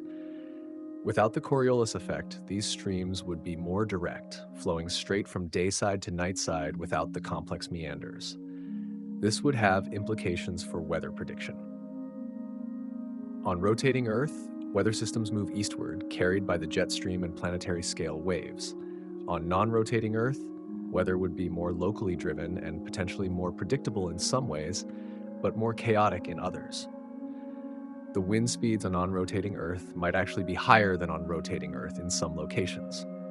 Without the Coriolis effect to organize winds into large-scale patterns, all of the atmospheric energy would be concentrated into more direct flows from day to night side. The terminator zone would experience perpetual strong winds as cold night-side air rushed toward the hot day side. Now let's understand why Earth's rotation is slowing and how tidal locking works. The Moon orbits Earth at a distance of about 384,400 kilometers. Its gravitational pull on Earth creates tidal bulges, regions where the ocean is pulled slightly toward or away from the Moon. If Earth weren't rotating, these bulges would be aligned perfectly with the Moon. One bulge would point toward the Moon, the other away from it on the opposite side of Earth. But Earth is rotating, and this rotation carries the tidal bulges forward, ahead of the Moon. Imagine Earth rotating beneath the ocean. As the ocean tries to form bulges aligned with the Moon, Earth's rotation drags these bulges forward. The result is that the tidal bulges are not directly under the Moon, but slightly ahead of it, in the direction of Earth's rotation. These offset bulges create a gravitational torque. The Moon pulls on the near bulge more strongly than on the far bulge, because it's closer, and because the bulges are offset, this pull creates a torque that opposes Earth's rotation. This is tidal friction, and it gradually slows Earth's spin. At the same time, by Newton's third law, Earth pulls on the Moon. Because the bulges are ahead of the Moon, this pull has a component in the direction of the Moon's orbit, which speeds up the Moon and causes it to move to a higher orbit. This is why the Moon is gradually receding from Earth. The energy for this process comes from Earth's rotational energy. As Earth's rotation slows, kinetic energy is lost. This energy is dissipated as heat through friction in the oceans and tides, and some of it is transferred to the Moon's orbital energy. The rate of this process depends on the configuration of ocean basins, the distance to the Moon, and the viscosity of Earth's interior. Currently, Earth's rotation is slowing by about 1.7 milliseconds per century. This rate hasn't been constant over Earth's history. When the Moon was closer in the distant past, tidal forces were stronger, and Earth's rotation slowed faster. In the future, as the Moon recedes, the rate of slowing will decrease. Eventually, billions of years from now, Earth would reach tidal locking with the Moon. At that point, Earth's rotation period would match the Moon's orbital period. One side of Earth would always face the Moon, and the tidal bulges would be stationary relative to Earth. There would be no more tidal friction, and Earth's rotation would stop slowing. But as we discussed, this won't actually happen because the Sun will die first. Earth's magnetic field is crucial for life. It protects us from harmful solar radiation and prevents the solar wind from stripping away our atmosphere. Let's explore how this field is generated and what might happen if Earth stopped rotating. The magnetic field is generated by the geodynamo, the motion of electrically conducting fluid in Earth's outer core. The outer core is composed of molten iron and nickel, and it's in constant motion due to convection. Heat from Earth's inner core causes the molten metal to rise. As it rises, it cools and eventually sinks back down. This convective motion, combined with Earth's rotation, organizes the fluid motion into patterns that generate electric currents. These currents, in turn, generate magnetic fields, and through a process called dynamo action, these fields are amplified and sustained. Earth's rotation is important for the geodynamo because it causes the Coriolis effect in the fluid outer core, just as it does in the atmosphere and oceans.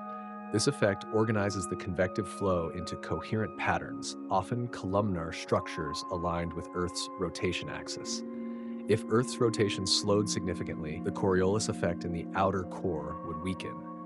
This might change the pattern of convection and potentially weaken the magnetic field. However, the geodynamo wouldn't necessarily shut off entirely. Venus provides an interesting case study. Venus rotates very slowly, one rotation every 243 Earth days. Yet some evidence suggests it may have had a magnetic field in the past or might have a weak one now. The data is inconclusive, but it suggests that rotation isn't the only factor determining whether a planet has a magnetic field. Mars, on the other hand, rotates at nearly the same rate as Earth, one rotation every 24.6 hours, but lost its magnetic field billions of years ago. The loss was likely due to cooling of the core, which stopped convection, rather than anything to do with rotation rate. So the relationship between rotation and magnetic field is complex. For Earth specifically, computer models suggest that even if rotation slowed significantly, as long as the core remained molten and convecting, the geodynamo would continue to operate, though possibly in a different mode and potentially with a weaker field. A weaker magnetic field would have consequences. The magnetosphere, the region of space where Earth's magnetic field dominates over the solar wind, would shrink. More solar wind particles would reach the upper atmosphere, increasing atmospheric loss over time. This loss would be slow. Mars, which has no global magnetic field, is losing atmosphere at a rate of about 100 grams per second. That sounds like a lot, but it's actually negligible compared to the total atmospheric mass. It would take hundreds of millions of years to lose a significant fraction of the atmosphere. So a slowly rotating Earth might have a weaker magnetic field and might experience gradual atmospheric loss, but this would be a long-term concern, not an immediate crisis. Let's get quantitative about the temperatures on a non-rotating Earth. How hot would the day side get? How cold would the night side get? We can estimate this using basic physics.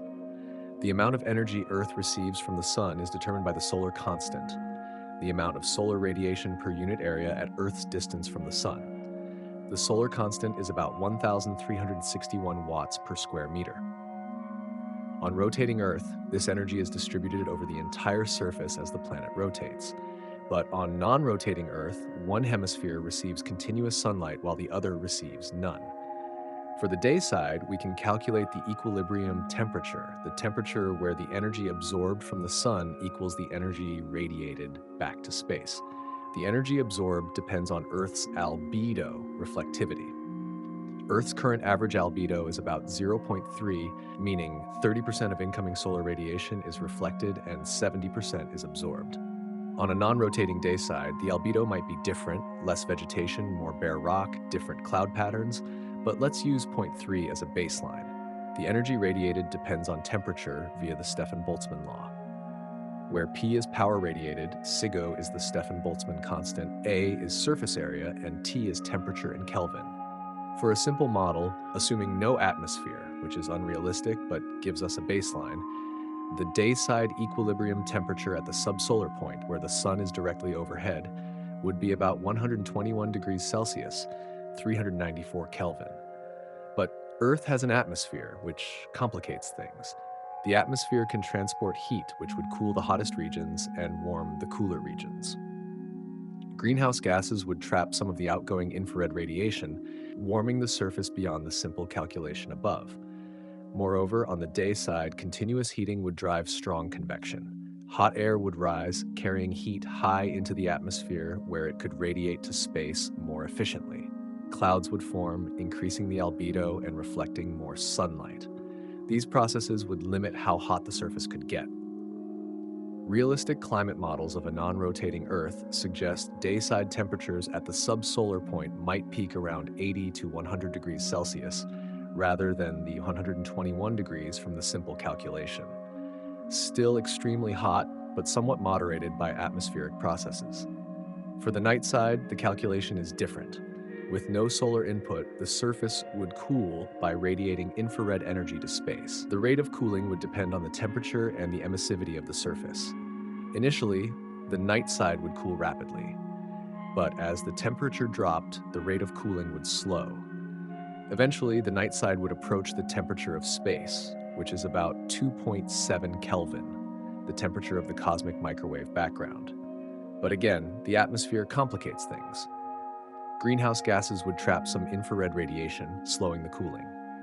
Heat transported from the day side by winds would provide some warmth, and Earth's internal heat, though small compared to solar heating, would provide a tiny amount of warmth from below. Realistic models suggest the coldest regions of the night side might reach temperatures around -100 to 150 degrees Celsius. This is cold enough for carbon dioxide to freeze at -78.5 degrees Celsius and below, but not quite cold enough for nitrogen and oxygen to condense, which require temperatures below -200 degrees Celsius. So, the temperature difference between the hottest dayside regions and the coldest nightside regions could be as much as 250 degrees Celsius. This is an enormous gradient, far larger than any temperature difference on rotating Earth. Now let's explore in detail how life might adapt to a non-rotating Earth, both in the sudden stop scenario and the gradual stop scenario. Life on Earth has proven remarkably resilient over 3.8 billion years, surviving mass extinctions, ice ages, asteroid impacts, and dramatic climate shifts. Could it survive the loss of rotation? The organisms most likely to survive a sudden stop would be extremophiles, organisms adapted to extreme conditions that most life finds intolerable. Let's look at specific examples and how they might fare. Thermophiles, or heat-loving organisms. These bacteria and archaea thrive in temperatures above 60 degrees Celsius. They're found in hot springs, hydrothermal vents, and other geothermal environments. Some can survive temperatures above 100 degrees Celsius. On the day side of a stopped Earth, thermophiles would actually thrive in regions that are hot, but not lethally so. Perhaps areas receiving oblique sunlight or locations with some shade. Hot springs on the dayside would remain habitable for these organisms, possibly even becoming more productive. The upper temperature limit for life as we know it is about 122 degrees Celsius, the survival limit of the Archeon Methanopyrus candleri. Dayside regions exceeding this temperature would be sterile, but cooler regions could host thriving thermophilic communities. Psychrophiles, cold-loving organisms. These organisms thrive in extremely cold environments, glaciers, Antarctic ice, permafrost. Some can remain active at temperatures as low as -15 degrees Celsius, and some can survive in a dormant state, much colder conditions. On the night side, psychrophiles would be among the few organisms capable of functioning. As temperatures dropped below -50 degrees Celsius, most would go dormant, but they could potentially resume activity if conditions warmed even slightly. In geothermal areas on the night side, where warmth from Earth's interior creates pockets of moderate temperature, psychrophiles could form stable communities. Halophiles, salt-loving organisms. These organisms thrive in high salt environments like salt lakes and salt flats. Why are they relevant? Because as oceans on the day side evaporate, some regions would become hypersaline, far saltier than normal seawater. Halophiles could thrive in these environments. Some halophiles can survive in saturated salt solutions, conditions that would kill most organisms through osmotic stress. They could persist in evaporating dayside seas, potentially being among the last surface-dwelling organisms in these regions. Endoliths, rock-dwelling organisms. These organisms live inside rocks, in tiny pores and cracks. They're found several kilometers deep in Earth's crust. Endoliths would be largely unaffected by surface conditions. Whether Earth is rotating or not, the interior of rocks remains relatively stable. Deep subsurface biospheres, known to exist to depths of several kilometers, would continue functioning. These ecosystems are independent of photosynthesis, relying instead on chemical reactions with minerals, chemosynthesis, or on organic matter that percolates down from the surface. If surface life were completely extinguished, endolithic communities would preserve life on Earth, potentially for billions of years until they could recolonize the surface if conditions improved. Hydrothermal vent communities. Perhaps the most resilient ecosystems would be those around hydrothermal vents on the ocean floor. These communities don't depend on sunlight. They derive energy from chemicals, hydrogen sulfide, methane, and other compounds released by the vents. The organisms at these vents, including giant tube worms, extremophilic bacteria, and specialized crustaceans, would be completely unaffected by Earth's rotation stopping. The deep ocean maintains a constant temperature year-round, and hydrothermal vents provide consistent energy. These communities could persist for as long as plate tectonics continues to operate, which depends on Earth's internal heat. Given that Earth's interior is still hot after 4.5 billion years and will remain so for billions more, hydrothermal vent ecosystems could outlast all other life on Earth. In the terminator zone, the narrow band of perpetual twilight, entirely new ecosystems would evolve. Let's explore what these might look like. Plant adaptations. Plants in the terminator zone would face constant low-angle sunlight. This is similar to conditions near Earth's poles, where plants have already evolved various adaptations.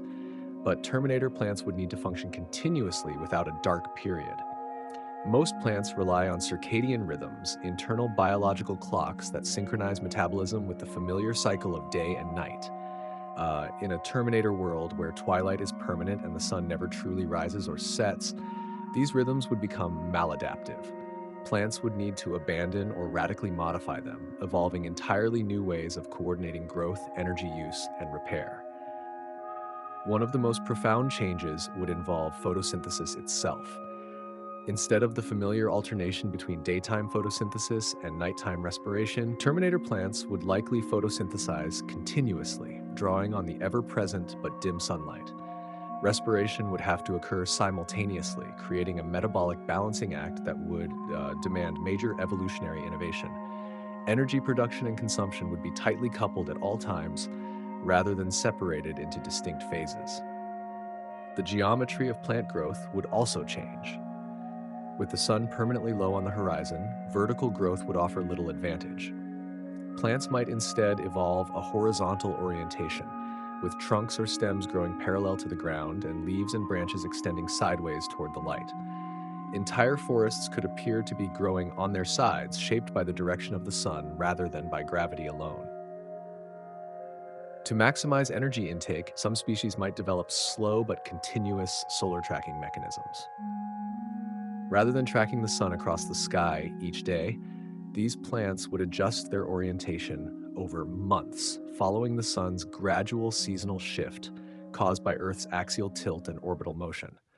This slow choreography would allow them to remain optimally aligned with the available light throughout the year. Because sunlight in the terminator zone would be weak and low-angled, plants would be under strong pressure to capture as much of it as possible. Leaves would likely evolve larger surface areas and darker pigmentation, packed with highly efficient light-harvesting pigments. These adaptations would help squeeze usable energy from the limited illumination, even at shallow angles and low intensities. Below ground, root systems would become just as important as above-ground structures. Although the terminator zone would likely receive regular precipitation from the meeting of warm dayside air and cold nightside air, water distribution would be uneven. Plants would benefit from deep, extensive root networks capable of tapping groundwater reserves and stabilizing them in often turbulent surface conditions. Animals inhabiting the terminator zone would face a different, equally transformative set of challenges. Permanent twilight would reshape vision, behavior, and ecological interactions. Eyes would be adapted primarily for low-light conditions, with larger relative eye size, a high density of rod cells for scotopic vision, and reduced emphasis on cone cells responsible for color perception. Vision would prioritize sensitivity over detail or color discrimination. In the absence of a clear day-night cycle, animals could no longer rely on a 24-hour rhythm to regulate activity. Some species might adopt ultradian rhythms, cycling through multiple periods of activity and rest within what used to be a single day. Others would synchronize their behavior to alternative environmental cues, such as subtle temperature fluctuations, ocean tides, or even the slow seasonal movement of the terminator zone itself. Migration would likely become a defining feature of many animal species.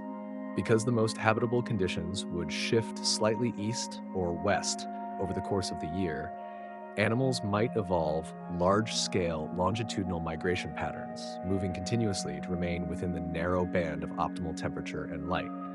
Entire ecosystems could be built around this perpetual pursuit of the twilight. With limited light and reduced visual contrast, coloration would lose much of its signaling value. Bright colors and intricate visual displays would offer little advantage, leading to plumage and fur dominated by grays, browns, and muted tones that blend into the dim environment. Camouflage would outweigh display, and visual communication would give way to other modalities. As vision became less dominant, other senses would rise in importance. Enhanced hearing, refined chemical sensing, and even echolocation, already effective in Earth's nocturnal environments, could become widespread. In the eternal dusk of the Terminator zone, survival would depend not on what can be seen, but on what can be heard, smelled, or sensed through vibrations in air and ground. Microbial communities, microorganisms in the Terminator zone, would form the base of the food web, as they do everywhere on Earth. But the composition of these communities would shift. Photosynthetic bacteria and algae would need to adapt to low light levels. Some might shift their pigments to absorb different wavelengths more efficiently. Others might form symbioses with animals or plants, similar to how corals harbor photosynthetic algae. Decomposers would face an unusual situation.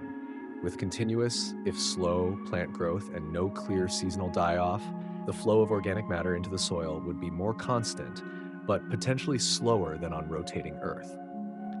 Decomposer communities would adapt to this steady trickle rather than seasonal pulses. Marine ecosystems. Terminator zone oceans would have unique characteristics. The constant low-angle sunlight would penetrate the water at an angle, creating different light patterns than on rotating Earth. Phytoplankton would need to adapt to these patterns. Some might migrate vertically through the water column to optimize light exposure. Others might concentrate near the surface on the day side edge of the Terminator or deeper on the night side edge. The thermocline, the boundary between warm surface water and cold deep water, might be more pronounced in the Terminator zone than elsewhere. On the day side edge, surface water would be warmer. On the night side edge, it would be colder. This temperature gradient would drive interesting ocean dynamics. Upwelling, which on rotating Earth is driven by the Coriolis effect and wind patterns, would be driven by different forces on non-rotating Earth. The constant wind from night to day side would create surface currents and associated upwelling, potentially making the Terminator zone ocean highly productive. While the surface of Earth would be drastically altered by the loss of rotation, the deep ocean would remain largely stable.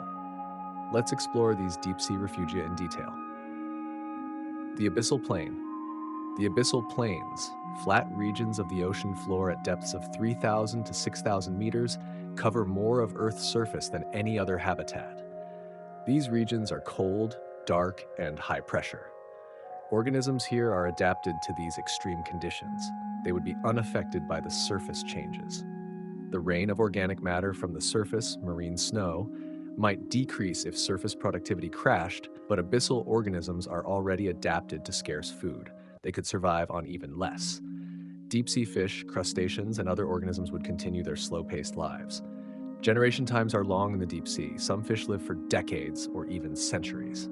Populations would persist even if recruitment, the addition of new individuals, slowed dramatically.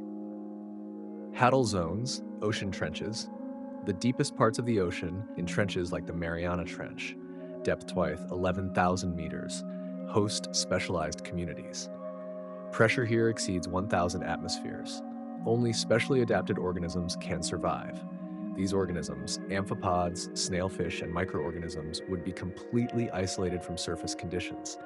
They could persist indefinitely, forming a permanent reservoir of life even if all other habitats failed. Hydrothermal vents. We've mentioned these before, but they're worth exploring in detail. Hydrothermal vents occur where seawater percolates down through cracks in the ocean floor, gets heated by magma, and jets back up carrying dissolved minerals and gases. The water at these vents can reach 400 degrees Celsius. It remains liquid due to high pressure, but it mixes rapidly with cold seawater, creating zones of more moderate temperature where life thrives. The base of the food web here is chemosynthetic bacteria. These bacteria oxidize hydrogen sulfide or methane, using the energy to produce organic compounds from CO2. Other organisms, tube worms, clams, crustaceans, either harbor these bacteria as symbionts or graze on bacterial mats. These ecosystems are entirely independent of the sun. They could persist for hundreds of millions of years after surface photosynthesis ceased, limited only by the lifespan of hydrothermal systems, which depends on local geology. Cold seeps. Similar to hydrothermal vents but cooler, cold seeps occur where methane or hydrogen sulfide-rich fluids leak from the seafloor. They also support chemosynthetic communities. Cold seeps can persist for thousands of years in one location. They're found on continental margins and in other areas where organic-rich sediments accumulate. Like hydrothermal vents, they're completely independent of surface conditions. One of the most remarkable discoveries of recent decades is the extent of life deep underground. The deep subsurface biosphere may contain as much biomass as all surface life combined, though it's distributed over a much larger volume. Continental deep biosphere. Beneath continents, microbial life extends to depths of at least 5 kilometers, potentially deeper. These organisms live in tiny pores in rock, surviving on traces of organic matter, minerals, and gases from Earth's interior.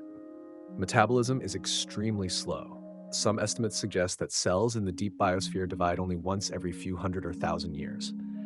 But this extreme slowness makes them resilient.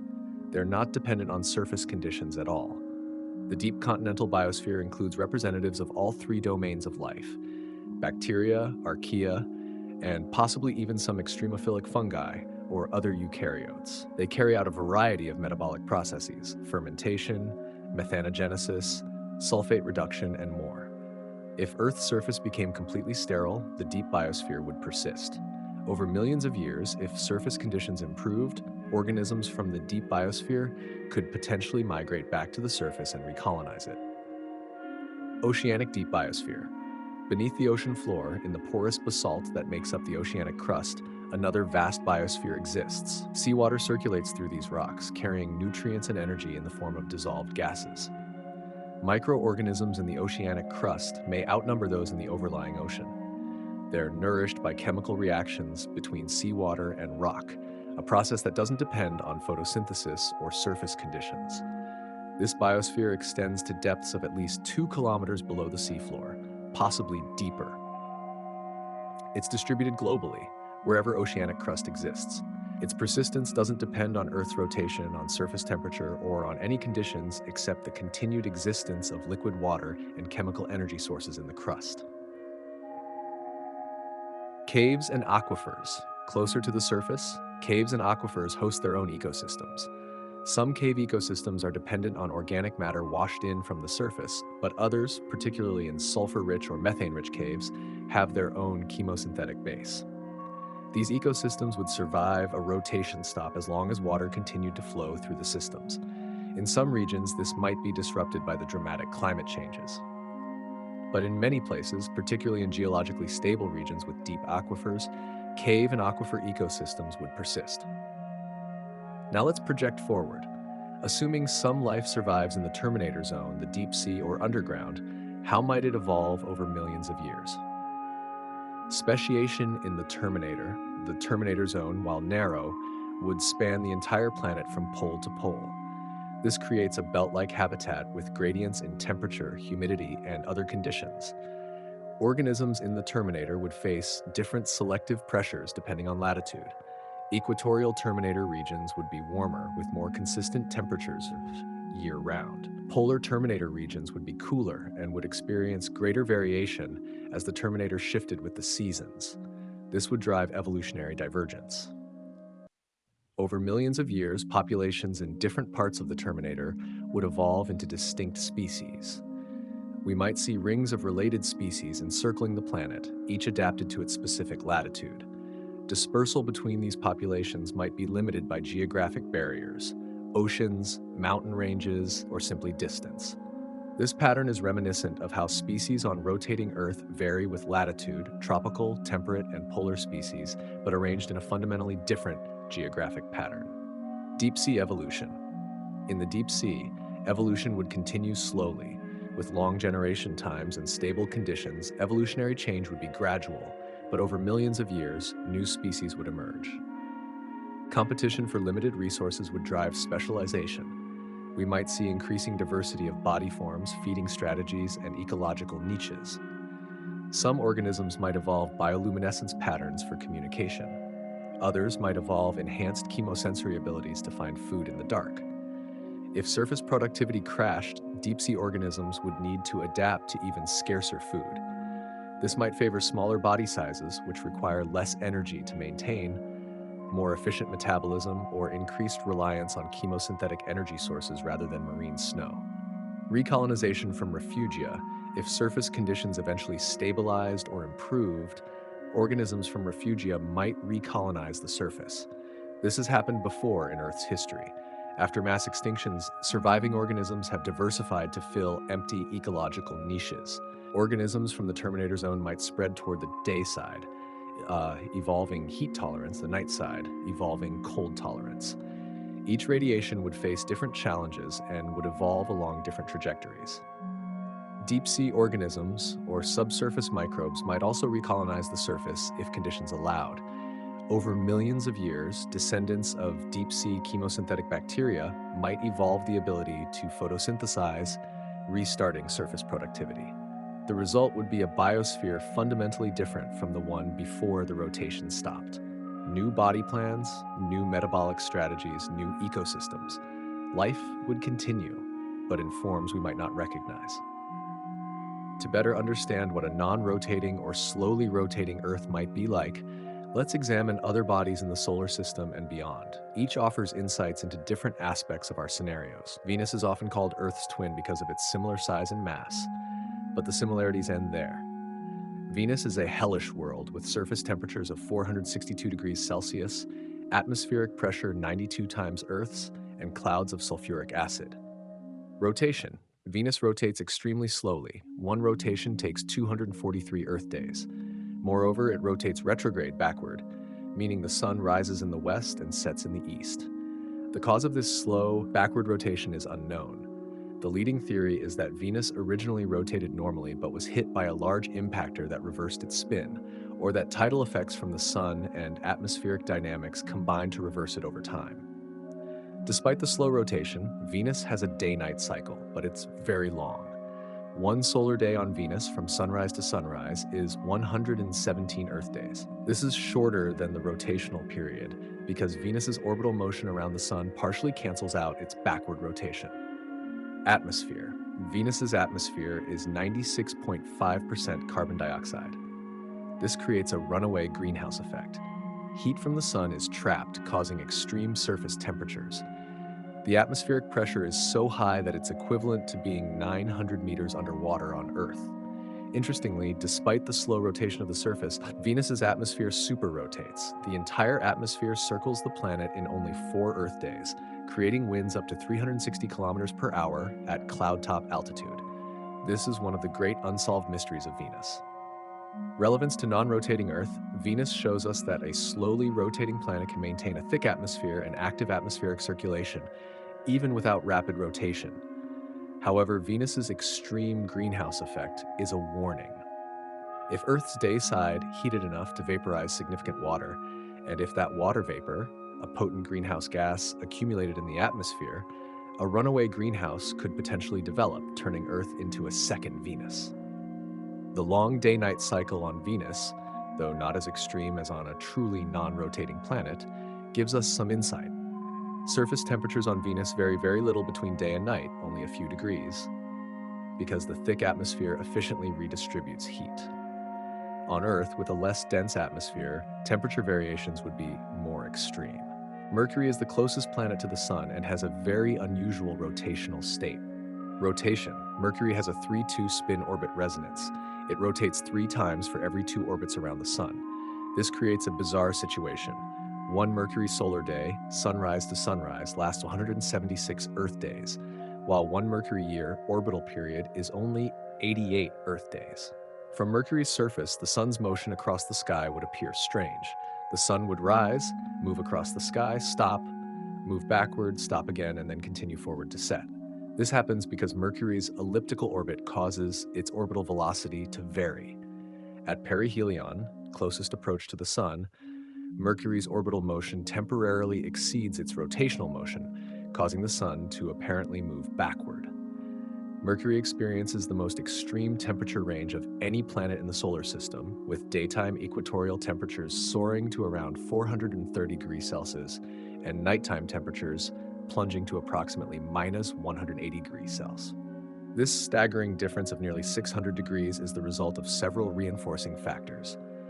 First, Mercury's close proximity to the Sun exposes its surface to intense solar radiation. During the long Mercurian day, the sun beats down relentlessly on the same regions for extended periods, allowing surface temperatures to climb far higher than on more distant planets. Second, Mercury lacks a substantial atmosphere. Without an atmospheric layer to trap heat or redistribute energy, incoming solar radiation heats the surface directly, and that heat is lost just as quickly once the sun sets. There is no greenhouse effect to moderate temperatures or slow the escape of thermal energy into space. The planet's day-night cycle further amplifies these extremes. A single solar day on Mercury, sunrise to sunrise, lasts 176 Earth days.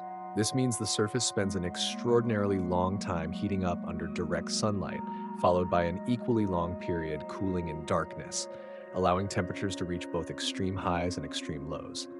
Finally, Mercury's surface material has low thermal inertia, meaning it does not store heat efficiently. The rocky regolith heats up rapidly when exposed to sunlight and cools just as rapidly when that sunlight disappears. Together, these factors create a world where temperatures swing more violently than anywhere else in the solar system. Mercury demonstrates the extreme temperature variations that can occur with long day-night cycles and no atmospheric moderation. If Earth lost its atmosphere, which wouldn't happen immediately but could occur over millions of years if the magnetic field weakened, we might see similarly extreme conditions. However, Earth's oceans would moderate temperature swings even without an atmosphere. Water has high thermal inertia. It heats and cools slowly. Even if the atmosphere disappeared, the oceans would still buffer temperature changes, preventing the extreme swings seen on Mercury. Earth's moon provides the closest analog to a tidally locked world. The same face always points toward us.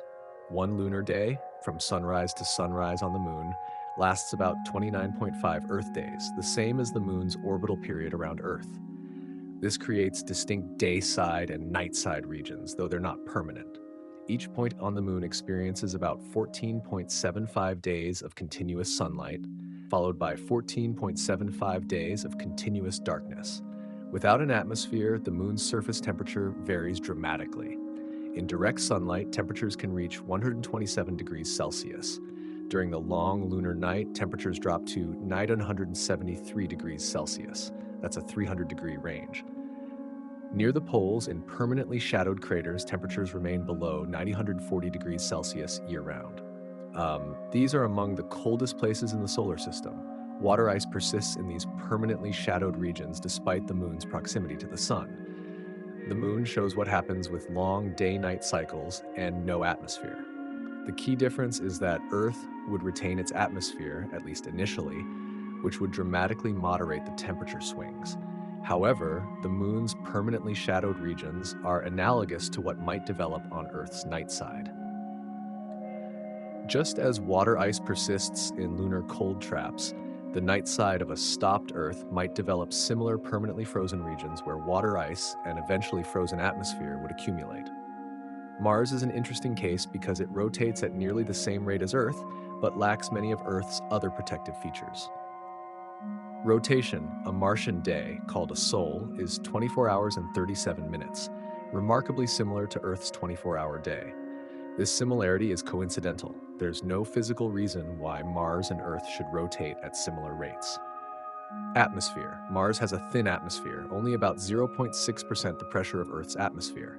It's composed of 95% carbon dioxide, 3% nitrogen, and traces of other gases. This thin atmosphere provides minimal greenhouse warming and minimal protection from radiation. Temperature. Mars's thin atmosphere doesn't retain much heat. Surface temperatures average about 9 or 60 degrees Celsius, but can range from 925 degrees Celsius at the winter poles to 20 degrees Celsius at the equator in summer. Daily temperature swings can exceed 70 degrees Celsius. Magnetic field.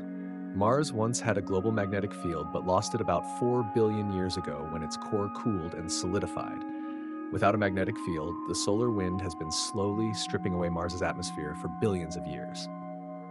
Relevance to non-rotating Earth. Mars demonstrates that rotation alone doesn't guarantee habitability. You also need atmospheric pressure, water, and a magnetic field. If Earth's rotation stopped and this somehow affected the magnetic field through changes in the geodynamo, we could lose atmospheric protection like Mars did. However, the timescale would be millions of years. Mars has been losing atmosphere for 4 billion years and still has some left. Even if Earth's magnetic field disappeared entirely, atmospheric loss would be slow enough that other factors, like the sun becoming a red giant, would be more immediate concerns. Discoveries of exoplanets, planets orbiting other stars, have revealed many tidally locked worlds, particularly among close-in planets. These provide speculative glimpses of what tidally locked Earth-like planets might be like. Hot Jupiters. These are gas giant planets orbiting very close to their stars, often closer than Mercury orbits our Sun. They're almost certainly tidally locked due to their proximity. One hemisphere always faces the star, the other always faces away. Temperature differences between the day and night sides can exceed 1,000 degrees Celsius. Atmospheric circulation models suggest powerful jets that transport heat from day to night side, creating bands of extreme wind.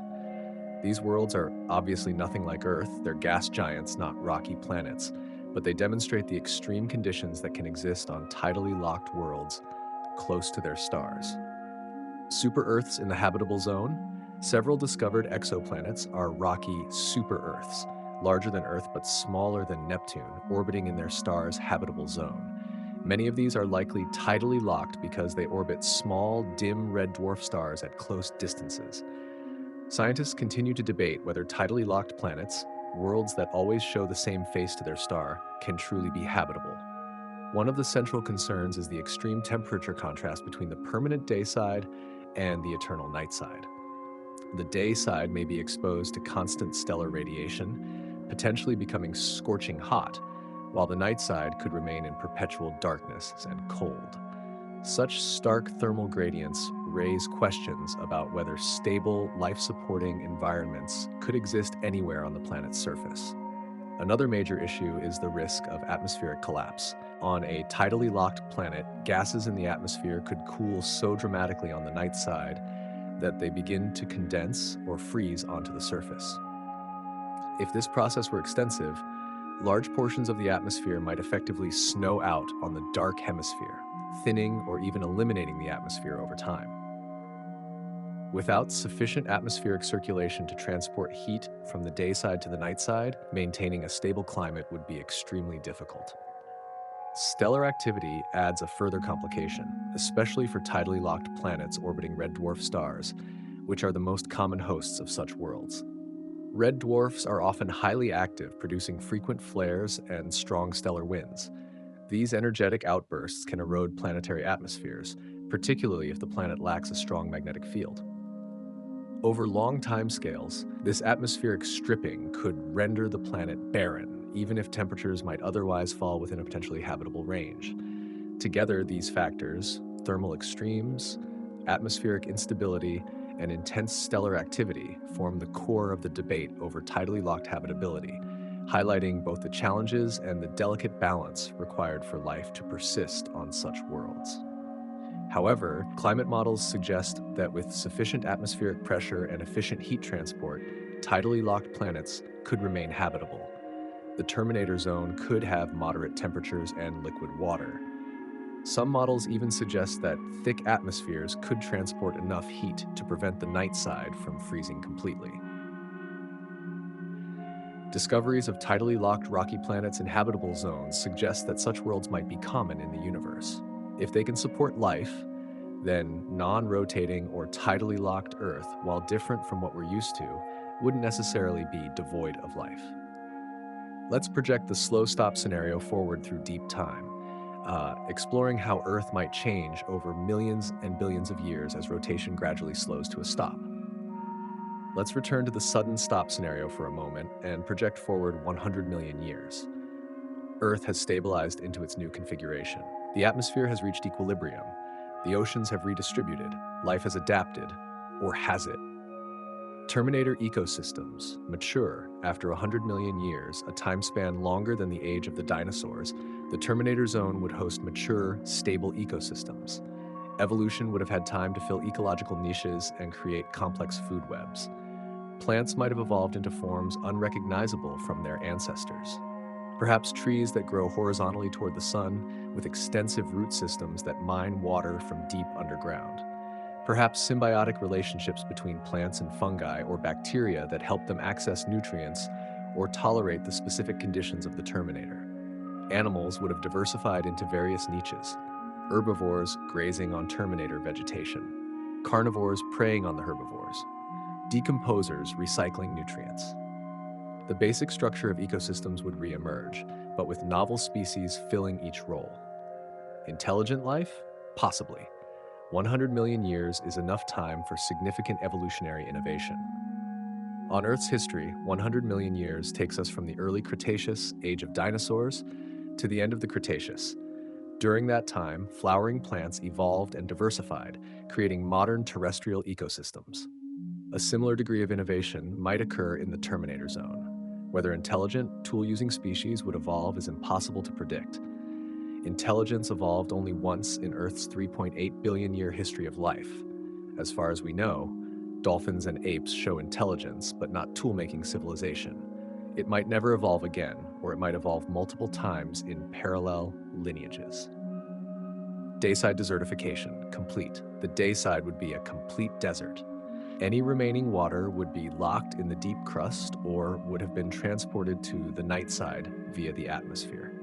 The surface would be bare rock and sand, with temperatures prohibitive for any macroscopic life.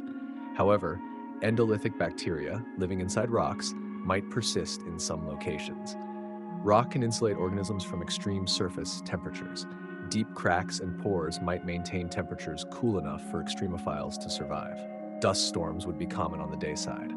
Without vegetation to stabilize the soil, wind erosion would create vast dune fields. The landscape might resemble Mars's Meridiani Planum or other desert regions, endless expanses of sand and rock under a blazing sun.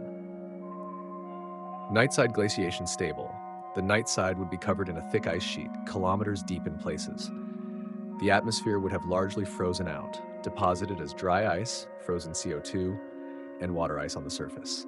Atmospheric pressure on the night side might be only a fraction of Earth's original atmosphere. Beneath the ice, the ocean might persist in liquid form, insulated from the cold above. This dark, cold ocean would host chemosynthetic ecosystems around hydrothermal vents. These would be among the most stable ecosystems on the planet, essentially unchanged for hundreds of millions of years. The ice itself might host life. On Earth, ice-dwelling organisms, cryophiles, live in glaciers and ice sheets. These organisms survive in thin films of liquid water within the ice. Similar organisms might inhabit the night-side ice sheets, forming a slow-growing ecosystem within the ice matrix. 500 million years. This is the amount of time from the Cambrian explosion, when complex multicellular animals first diversified, to the present. What might Earth look like? Terminator migration and adaptation. Remember, Earth's axial tilt causes the Terminator to shift over the course of a year. Over 500 million years, evolution would optimize life for this annual migration. We might see highly migratory species that follow the Terminator around the planet each year. Think of it as an annual circumnavigation, but east-west instead of the north-south migrations we see on rotating Earth. Alternatively, some species might evolve to tolerate the yearly shift into day or night conditions. Perhaps they could enter dormancy when conditions became unfavorable and reactivate when the Terminator returned. Plants might develop massive seed banks or spore banks that could wait out unfavorable periods. Animals might develop hibernation strategies lasting months at a time. New body plans. 500 million years is enough time for major innovations in body plan to evolve. On rotating Earth, this period saw the evolution of all major animal phyla, the conquest of land by plants and animals, and the development of forests, flight, and countless other innovations. On Terminator Earth, we might see similarly dramatic innovations. Perhaps organisms evolve unique adaptations to the perpetual twilight, eyes that see into the infrared or ultraviolet, or that function with extreme sensitivity to low light. Perhaps wholly new forms of locomotion or feeding strategies emerge. Deep sea dominance. With the surface world so limited in habitability, the deep ocean might become the most diverse ecosystem on Earth. 500 million years of evolution in the stable deep sea environment might produce an incredible variety of forms. We might see large, complex organisms evolving in the deep sea, supported by chemosynthetic food webs. perhaps even intelligent species arising in this stable environment. Science fiction has often speculated about aquatic intelligent species. On a non-rotating Earth, the deep sea might be the most likely place for such species to evolve. 1 billion years. This is getting into truly deep time. Earth is now 5.5 billion years old, current age plus 1 billion. The sun is noticeably brighter than it was, increasing by about 10% over this time. Solar brightening impact. The sun's increased luminosity would heat the day side even more. Regions that were hot would become intolerable. The terminator zone might shift slightly toward the night side as the balance point between heating and cooling changes. This would create new selective pressures. Species would need to evolve heat tolerance or shift their ranges. The habitable zone might narrow as the day side becomes more hostile. Atmospheric loss on the night side. Over 1 billion years, with the night side constantly cold, significant portions of the atmosphere might freeze out. This could create a feedback loop. Less atmosphere means less heat transport, means colder night side, means more atmosphere freezes out. Eventually, atmospheric pressure on the night side might drop to Mars-like levels, less than 1% of original Earth atmosphere. The remaining atmosphere would be concentrated on the day side and in the terminator zone. This would make the terminator even more important as the only habitable region. It would be a narrow ribbon of life between a scorched day side and a frozen, near-airless night side. Biosphere contraction. The total biomass on Earth would likely decrease significantly. With most of the planet uninhabitable, life would be restricted to the terminator, the deep sea, and subsurface environments. The once lush Earth would be a marginal world, its biosphere hanging on in a few remaining refugia. But life would persist. Evolution finds a way. As long as liquid water exists somewhere, as long as energy sources are available, life continues. Now let's jump to 4 billion years in the future. Earth is now 8.5 billion years old. The sun has aged significantly and is approaching the end of its main sequence lifetime. The brightening sun, over 4 billion years, the sun has brightened by about 40%. This dramatic increase in luminosity would make Earth increasingly inhospitable, even if it were still rotating normally. The day side would be unimaginably hot. Surface temperatures at the subsolar point could exceed 200 or 300 degrees Celsius. The atmosphere on the day side might be partially stripped away by the intense radiation. The terminator zone would have shifted significantly toward the night side. The habitable zone would be narrower than ever, a thin crescent where temperatures remain below boiling. Ocean loss. With the extreme heat on the day side, the oceans would be evaporating rapidly. Water vapor would rise into the atmosphere where ultraviolet radiation from the sun would split it into hydrogen and oxygen. The hydrogen would escape into space, while the oxygen would oxidize rocks on the surface or be lost to space as well. Over billions of years, Earth could lose most of its water this way. We might be left with a dry planet, similar to Venus, but not quite as extreme because Earth started farther from the sun. Life's last stand. Surface life would be nearly impossible. The terminator zone might still host some extremophiles, but complex life would struggle. The deep sea, if any ocean remained, would be the last refuge for anything but the hardiest organisms. Subsurface life would continue.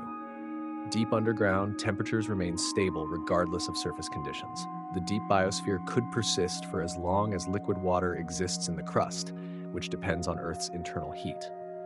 But actually, in reality, we're unlikely to reach this 4 billion year future. The sun will enter its red giant phase in about 5 billion years from now, which is only 1 billion years away from this point in our thought experiment. When the sun becomes a red giant, it will swell dramatically. Its outer layers will expand to encompass Mercury's orbit, possibly Venus's orbit, and perhaps even Earth's orbit. The exact fate of Earth is uncertain. Tidal forces might cause Earth's orbit to decay, sending it spiraling into the sun, or the sun's mass loss might cause Earth to drift outward slightly. Either way, Earth will be uninhabitable. If not consumed by the sun, it will be roasted in the outer atmosphere of the red giant. Temperatures will soar into the thousands of degrees. The oceans will boil away completely. The atmosphere will be stripped. The surface will melt. Eventually, the sun will shed its outer layers, forming a planetary nebula, leaving behind a white dwarf remnant. Earth, if it still exists, will orbit this white dwarf as a scorched, lifeless cinder. This is the ultimate fate of Earth, not the loss of rotation, but the death of the sun itself. In the grand scheme of cosmic time, whether Earth rotates or not becomes irrelevant. All planets orbiting sun-like stars face the same eventual fate. Now let's step back from the physical science and explore what the loss of Earth's rotation means from philosophical, existential, and human perspectives. Throughout human history, motion has been synonymous with life. Living things move, dead things do not. This isn't just a poetic observation, it's deeply embedded in how we understand the world. The heart beats, blood flows, lungs expand and contract. All of these are motions, and when they stop, life ends. Even at the cellular level, life is characterized by motion, molecules moving across membranes, organelles moving within cells, chromosomes moving during cell division. Plants, while not moving in the way animals do, still exhibit motion. They grow toward light, their roots grow downward, leaves turn to track the sun, flowers open and close. Even the transport of water and nutrients within a plant is a form of motion. At the planetary scale, motion is equally fundamental. Earth doesn't just sit in space, it moves, it orbits the sun, it rotates on its axis. The continents drift, the mantle convects, the core churns. All of these motions are essential to Earth's nature as a living planet. The loss of rotation would be the loss of one of these fundamental motions. It would be, in a sense, Earth partially dying. Not dead, the planet would still exist, still orbit the sun, still have internal motion, but diminished, less dynamic, less alive. This has philosophical implications. It forces us to confront the idea that motion and change are necessary for existence as we understand it. A perfectly static universe would be a dead universe. Only through motion, through change, through dynamic processes does the universe achieve complexity, structure, and life. The thought experiment of stopping Earth's rotation reveals just how delicately balanced habitability is. We often think of Earth as robust, as solid and unchanging, but it's not. It's a dynamic system maintained in a habitable state by numerous interlocking factors. Remove any one of these factors, rotation, magnetic field, plate tectonics, the right distance from the sun, the right atmospheric composition, the presence of liquid water, and habitability collapses. This should give us pause. It means that Earth's habitability isn't guaranteed. It's not a given. It's the result of a specific configuration of properties that happen to allow liquid water and moderate temperatures. Change that configuration and Earth becomes Mars or Venus, planets that are superficially similar to Earth but utterly hostile to life as we know it. This has practical implications for our own future. We're currently altering Earth's atmosphere by adding greenhouse gases. We're changing ocean chemistry by absorbing CO2. We're altering ecosystems by introducing invasive species and causing extinctions. Each of these changes is small compared to stopping Earth's rotation, but they're still changes to the system that maintains habitability. The lesson from our thought experiment is clear. Habitability is fragile. We should be cautious about making changes that might push Earth's system beyond its ability to maintain life-friendly conditions. Human civilization has always organized itself around cycles. The day-night cycle, the lunar cycle, the yearly cycle of seasons. These cycles structure our lives, our calendars, our agriculture, our cultures. On a non-rotating Earth, these cycles would be disrupted. The day-night cycle, the most fundamental rhythm of life, would disappear in the sudden stop scenario or become unrecognizably long in the slow stop scenario. What would this mean for human society? Loss of the day. We define so much of our existence by the day. A lifetime is measured in years, but experienced in days. We wake up each day, live through it, and go to sleep expecting another day tomorrow. This rhythm is so fundamental that it's built into our language, our psychology, our biology. On a non-rotating Earth, day would lose its meaning. Time would still pass, but it wouldn't be structured into discrete units marked by sunrise and sunset. We'd need new ways of organizing time. Survivors might organize their lives around other cycles. The annual migration to follow the terminator, the phases of the moon, if it's still visible, or purely artificial cycles based on clocks. But none of these would have the visceral, immediate quality of the day-night cycle. Cultural impacts. Throughout history, cultures have built their identities around celestial cycles. The sun has been worshipped as a god in countless societies. The motions of the sun, moon, and stars have informed astrology, navigation, and timekeeping. On a non-rotating Earth, these cultural touchstones would be lost. Children born after the stop would grow up in a world without sunrise, without sunset, without the comforting predictability of the daily cycle. New cultures would emerge, built around the realities of the Terminator zone. Perhaps the sun on the horizon would become a new focus of worship or wonder. Perhaps the annual migration would become the central organizing principle of society. Language would change too. Concepts like morning, afternoon, and evening would become archaic. New words would emerge to describe the specific conditions of Terminator life. The scenario of Earth's rotation stopping forces us to confront our place in the cosmos in a stark way. We are not separate from the universe. We are part of it. Our existence depends on specific conditions: the right planet, the right star, the right motion. Change those conditions and we cease to exist, or we become something different, something adapted to new circumstances. This is both humbling and empowering. Humbling because it shows how dependent we are on conditions beyond our control. We didn't choose to live on a rotating planet. We simply evolved here, adapted to the conditions that existed. But it's also empowering because it shows what we're capable of understanding. We can imagine these scenarios, we can calculate what would happen, we can understand the physics, the climate, the biology. This is extraordinary.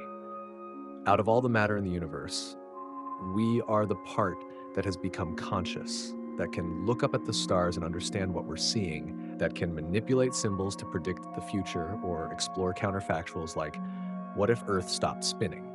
This cognitive ability to model reality, to run thought experiments, to extend our understanding beyond immediate sensory experience is perhaps humanity's greatest achievement. It's what allowed us to develop science, technology, civilization. Our thought experiment is purely hypothetical. We can't actually stop Earth's rotation, and we wouldn't want to. But it raises questions relevant to real discussions about planetary engineering or terraforming. If we had the power to alter Earth's rotation, should we? More realistically, as we develop the ability to modify Earth's climate through carbon capture, solar shading, or other geoengineering proposals, should we? Unintended consequences. Our thought experiment shows how interconnected Earth's systems are. Changing one thing, rotation, affects everything else: climate, ocean circulation, habitability, life itself. This suggests caution when considering any large-scale modification of Earth's systems. Geoengineering proposals to combat climate change, such as injecting aerosols into the stratosphere to reflect sunlight or fertilizing the ocean to increase carbon uptake, would also have wide-ranging effects. While not as dramatic as stopping Earth's rotation, they could still cause unintended consequences that might be difficult to reverse. Responsibility to future generations. Any changes we make to Earth will affect not just us, but all future generations. Do we have the right to alter the planet in ways that will constrain the choices available to our descendants? On a non-rotating Earth, future humans would be locked into a specific way of life, confined to the Terminator zone, constantly migrating but unable to access most of the planet's surface. They wouldn't have chosen this fate. It would have been imposed on them by the conditions they were born into. Similarly, if we make irreversible changes to Earth's climate or ecosystems today, we're imposing constraints on future generations. They'll have to live with the consequences of our choices. The precautionary principle. Given the fragility of habitability and the potential for unintended consequences, there's an argument for extreme caution when considering planetary scale interventions. The precautionary principle suggests that if an action might cause severe or irreversible harm, we should err on the side of caution, even if the probability of harm is uncertain. However, inaction also has risks. If we don't intervene to stop climate change, that too will have severe consequences. The question becomes, which risk is greater? The risk of unintended consequences from intervention, or the risk of allowing current trends to continue? Our thought experiment doesn't answer this question, but it provides perspective. It shows that Earth's habitability depends on a delicate balance of factors, and that disrupting that balance has profound consequences. We've taken a long journey through a thought experiment. We imagined Earth's rotation stopping both suddenly and gradually and explored the consequences. We've examined the physics, the climate, the biology, the evolution, and the philosophy. Now it's time to bring it all together. Let's start with reality. Earth's rotation is not going to stop suddenly. There's no natural mechanism that could cause it. Even the most catastrophic events we can imagine, asteroid impacts, close encounters with other planets, massive volcanic eruptions, wouldn't stop Earth's rotation. At most, they might alter the length of the day by fractions of a second. Earth's rotation is gradually slowing due to tidal friction with the moon. This is real, measurable, and ongoing. But it's happening so slowly that it's barely noticeable on human timescales. In your entire lifetime, days will get longer by perhaps a few milliseconds. You won't notice. Over millions of years, this slowing adds up. In 100 million years, days might be an hour longer. In a billion years, substantially longer still. Eventually, perhaps in 4 billion years, Earth might become tidally locked to the moon, though the sun will likely disrupt this process by dying first. But even this gradual slowdown gives life plenty of time to adapt. Evolution would keep pace with the changing day length. Ecosystems would adjust. Life would continue, albeit in different forms than today. If there's one takeaway from this entire thought experiment, it's this: motion matters. Earth's rotation isn't just a trivial fact about our planet. It's fundamental to how Earth works, how our climate functions, how life has evolved. The day-night cycle, the Coriolis effect, the shape of the planet itself, all of these are consequences of rotation. Remove rotation, and you remove all of these features. What you're left with is a fundamentally different planet. Not necessarily an uninhabitable planet. Life might persist in refugia and adapt to new conditions, but certainly not Earth as we know it. This extends beyond Earth. Motion is a fundamental property of the universe. Nothing is truly static. Planets orbit stars, stars orbit galactic centers, galaxies move through space. At every scale, from particles to planets to galaxies, motion is ubiquitous. This motion creates structure, creates complexity, creates the conditions for interesting phenomena, including life, to emerge. A universe without motion would be a universe frozen in its initial state, never developing stars, planets, or anything else interesting. Despite all the catastrophic consequences we've described, there's a hopeful message in this thought experiment. Life is resilient. Even in the sudden stop scenario, the most devastating possibility we explored, life wouldn't be completely extinguished. It would survive in refugia, the terminator zone, the deep sea, the subsurface biosphere. And from these refugia, given enough time, life might eventually diversify and recolonize other habitats. This resilience is evident in Earth's history. Life has survived 5 major mass extinctions, numerous smaller ones, ice ages, asteroid impacts, massive volcanic eruptions, and dramatic changes in atmospheric composition. Through it all, life has persisted. This doesn't mean we should be careless. Mass extinctions are tragic events that eliminate thousands of species and set evolution back millions of years. They're to be avoided if possible. But it does mean that life as a phenomenon is robust. It adapts, it evolves, it finds a way. As long as liquid water exists somewhere, as long as energy sources are available, life continues. At the same time, while life as a general phenomenon is resilient, habitability for specific forms of life, including humans, is fragile. Humans are adapted to Earth's current conditions: 24-hour days, moderate temperatures, breathable atmosphere, abundant liquid water. We can survive in a fairly wide range of conditions, but there are limits. Too hot or too cold, and we die. Too little oxygen, and we suffocate. No liquid water, and we die of thirst within days. We're dependent on a narrow range of conditions that we call habitable. The thought experiment shows how easily these conditions could be disrupted. Change one major parameter, rotation, and the planet becomes largely uninhabitable for humans. We'd need technology, climate-controlled habitats, artificial lighting, etc., to survive, or we'd need to migrate to the small remaining habitable region. This is a warning for our present. We're currently changing Earth's climate by adding greenhouse gases to the atmosphere. We're not stopping Earth's rotation, but we are altering the conditions that maintain habitability. If we're not careful, we might push Earth's climate beyond the range where complex human civilization can easily exist.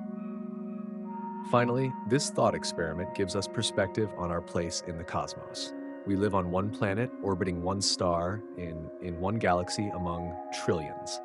Our planet happens to have the right conditions for life. The right distance from its star, the right atmospheric composition, the right amount of water, and yes, the right rate of rotation. Change any of these factors significantly, and Earth would be a very different place. We were fortunate to evolve on a planet where all the factors happen to align in our favor. This should inspire cosmic humility. We are not the center of the universe. We're not even the center of our own solar system. We're residents of one planet among potentially trillions in the universe, many of which might have their own unique conditions, their own forms of life, their own stories. But it should also inspire cosmic appreciation. The fact that we exist at all, that matter organized itself into living beings capable of consciousness and thought, is extraordinary. The fact that we can understand the universe, model it mathematically, explore counterfactual scenarios like this one, that's remarkable. We are the universe's way of knowing itself. Through us, through our observations and our science, the cosmos has become aware of its own existence, its own history, its own structure and dynamics. That's worth preserving, that's worth protecting, and that means taking care of the one planet we know that supports this remarkable phenomenon we call life. So here we are at the end of our journey. We've explored what would happen if Earth stopped spinning, both suddenly and gradually. We've looked at the physics, the climate effects, the impact on life, the evolutionary possibilities, and the philosophical implications. The sudden stop would be catastrophic. Almost all life would be extinguished in the initial hours and days. Survivors would be confined to a narrow terminator zone, struggling to adapt to perpetual twilight, extreme conditions at the boundaries, and a fundamentally altered planet. The gradual stop, which is actually happening, though incredibly slowly, would give life time to adapt. Over millions and billions of years, ecosystems would adjust to longer days and nights. Eventually, Earth might become tidally locked, with one face always toward the moon, creating a different but still potentially habitable world. But in reality, neither scenario will fully play out. Earth's rotation will continue at nearly its current rate for hundreds of millions of years. Any slowing will be so gradual that life will adapt without crisis. And before Earth could reach full tidal locking, the sun will evolve into a red giant and render Earth uninhabitable anyway. So we can rest easy. Earth will keep spinning. The sun will rise tomorrow and the next day and for billions of days to come. We can rely on that rhythm, that cycle, that fundamental motion that has structured life on Earth for billions of years. But the thought experiment has value nonetheless. It teaches us about how Earth works, about the interconnectedness of planetary systems, about the delicate balance that maintains habitability. It shows us that motion, change, dynamism, constant adjustment is essential for life. And it reminds us to appreciate what we have, a planet that spins at just the right rate, orbiting a stable star at just the right distance, with just the right conditions to support an incredible diversity of life. Tonight, when you go outside, take a moment to look up at the sky. If it's day, watch how the sun moves gradually across the sky. If it's night, watch the stars wheel overhead. These motions are so familiar that we barely notice them, but they're the result of Earth's rotation, the same rotation we've been exploring. That rotation has been going on for 4.5 billion years without interruption. It's one of the most reliable phenomena in nature. And as long as it continues, Earth remains a dynamic, living world. The universe is vast. Most of it is empty space, cold and dark and hostile to life. But here on this one small planet, spinning through space at over 1,000 kilometers per hour, conditions are just right. Motion creates the day-night cycle. Motion creates weather patterns. Motion helps maintain the magnetic field that protects us. Motion is life. Stillness is death. Earth spins, and in that spinning, life flourishes. It's been this way for longer than we can easily comprehend, and it will continue this way for longer than any human civilization will last. So rest assured, Earth will keep spinning, the sun will rise tomorrow, and when it does, remember what we've learned, that this simple daily cycle, this motion we take for granted, is actually a profound gift. It's the foundation of habitability, the rhythm of life, the heartbeat of our planet, and that's worth appreciating. that's worth protecting, that's worth understanding. Because in all the universe, as far as we know, there's only one Earth, one planet that spins at just the right rate, in just the right place, with just the right conditions to support us, to support life, to support consciousness. We are the beneficiaries of this cosmic coincidence. We didn't earn it, we didn't design it, we simply inherited it. And now we have a choice. We can take it for granted, assuming it will always be as it is, or we can recognize its fragility, its delicate balance, and act accordingly. The lesson from our thought experiment is clear. Small changes to planetary conditions can have enormous consequences. Earth's habitability isn't guaranteed. It's maintained by a complex web of interlocking factors: rotation, magnetic field, atmospheric composition, ocean circulation, plate tectonics, and more. Disrupt one of these factors, and the whole system can shift, sometimes to a new stable state that's still habitable, as in the gradual slowdown scenario, sometimes to a state that's barely habitable at all, as in the sudden stop scenario. We can't stop Earth's rotation, but we can affect other factors: atmospheric composition, ecosystem health, biodiversity. And through our actions, we can either maintain Earth's habitability or degrade it. The choice is ours, and the time to choose is now. While Earth is still spinning at its familiar rate, while the sun still rises and sets each day, while we still have the comfort and security of a planet that works the way we've always known it to work. Because if we wait too long, if we allow degradation to progress too far, we might find ourselves on a fundamentally different planet. Not a non-rotating Earth, that won't happen, but a planet so altered by our actions that it no longer provides the stable, hospitable conditions we depend on. So let's take the lesson from this thought experiment seriously. Let's appreciate Earth's rotation for the gift it is, and let's commit to preserving the delicate balance that makes our planet habitable. Because motion is life, change is constant, but some changes enhance life while others diminish it.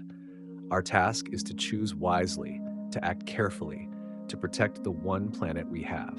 Earth will keep spinning, for now, for millions of years to come. Long after we're gone, long after human civilization has risen and fallen, Earth will continue its ancient rotation. But what happens on the surface of this spinning planet, whether it hosts thriving ecosystems or barren wastelands, whether it supports billions of lives or struggles to support any, that's partly up to us. So tonight, as you drift off to sleep, take comfort in the knowledge that Earth is spinning beneath you, that tomorrow the sun will rise, that the familiar rhythm of days and nights will continue. And remember, this rhythm, this motion, this cosmic dance between Earth and Sun is the foundation of everything we know and love. Cherish it, protect it, pass it on to future generations so they too can experience the simple joy of watching the sun rise, knowing that this has happened every day for billions of years and will happen for billions more. Good night, and may you never take Earth's rotation for granted again.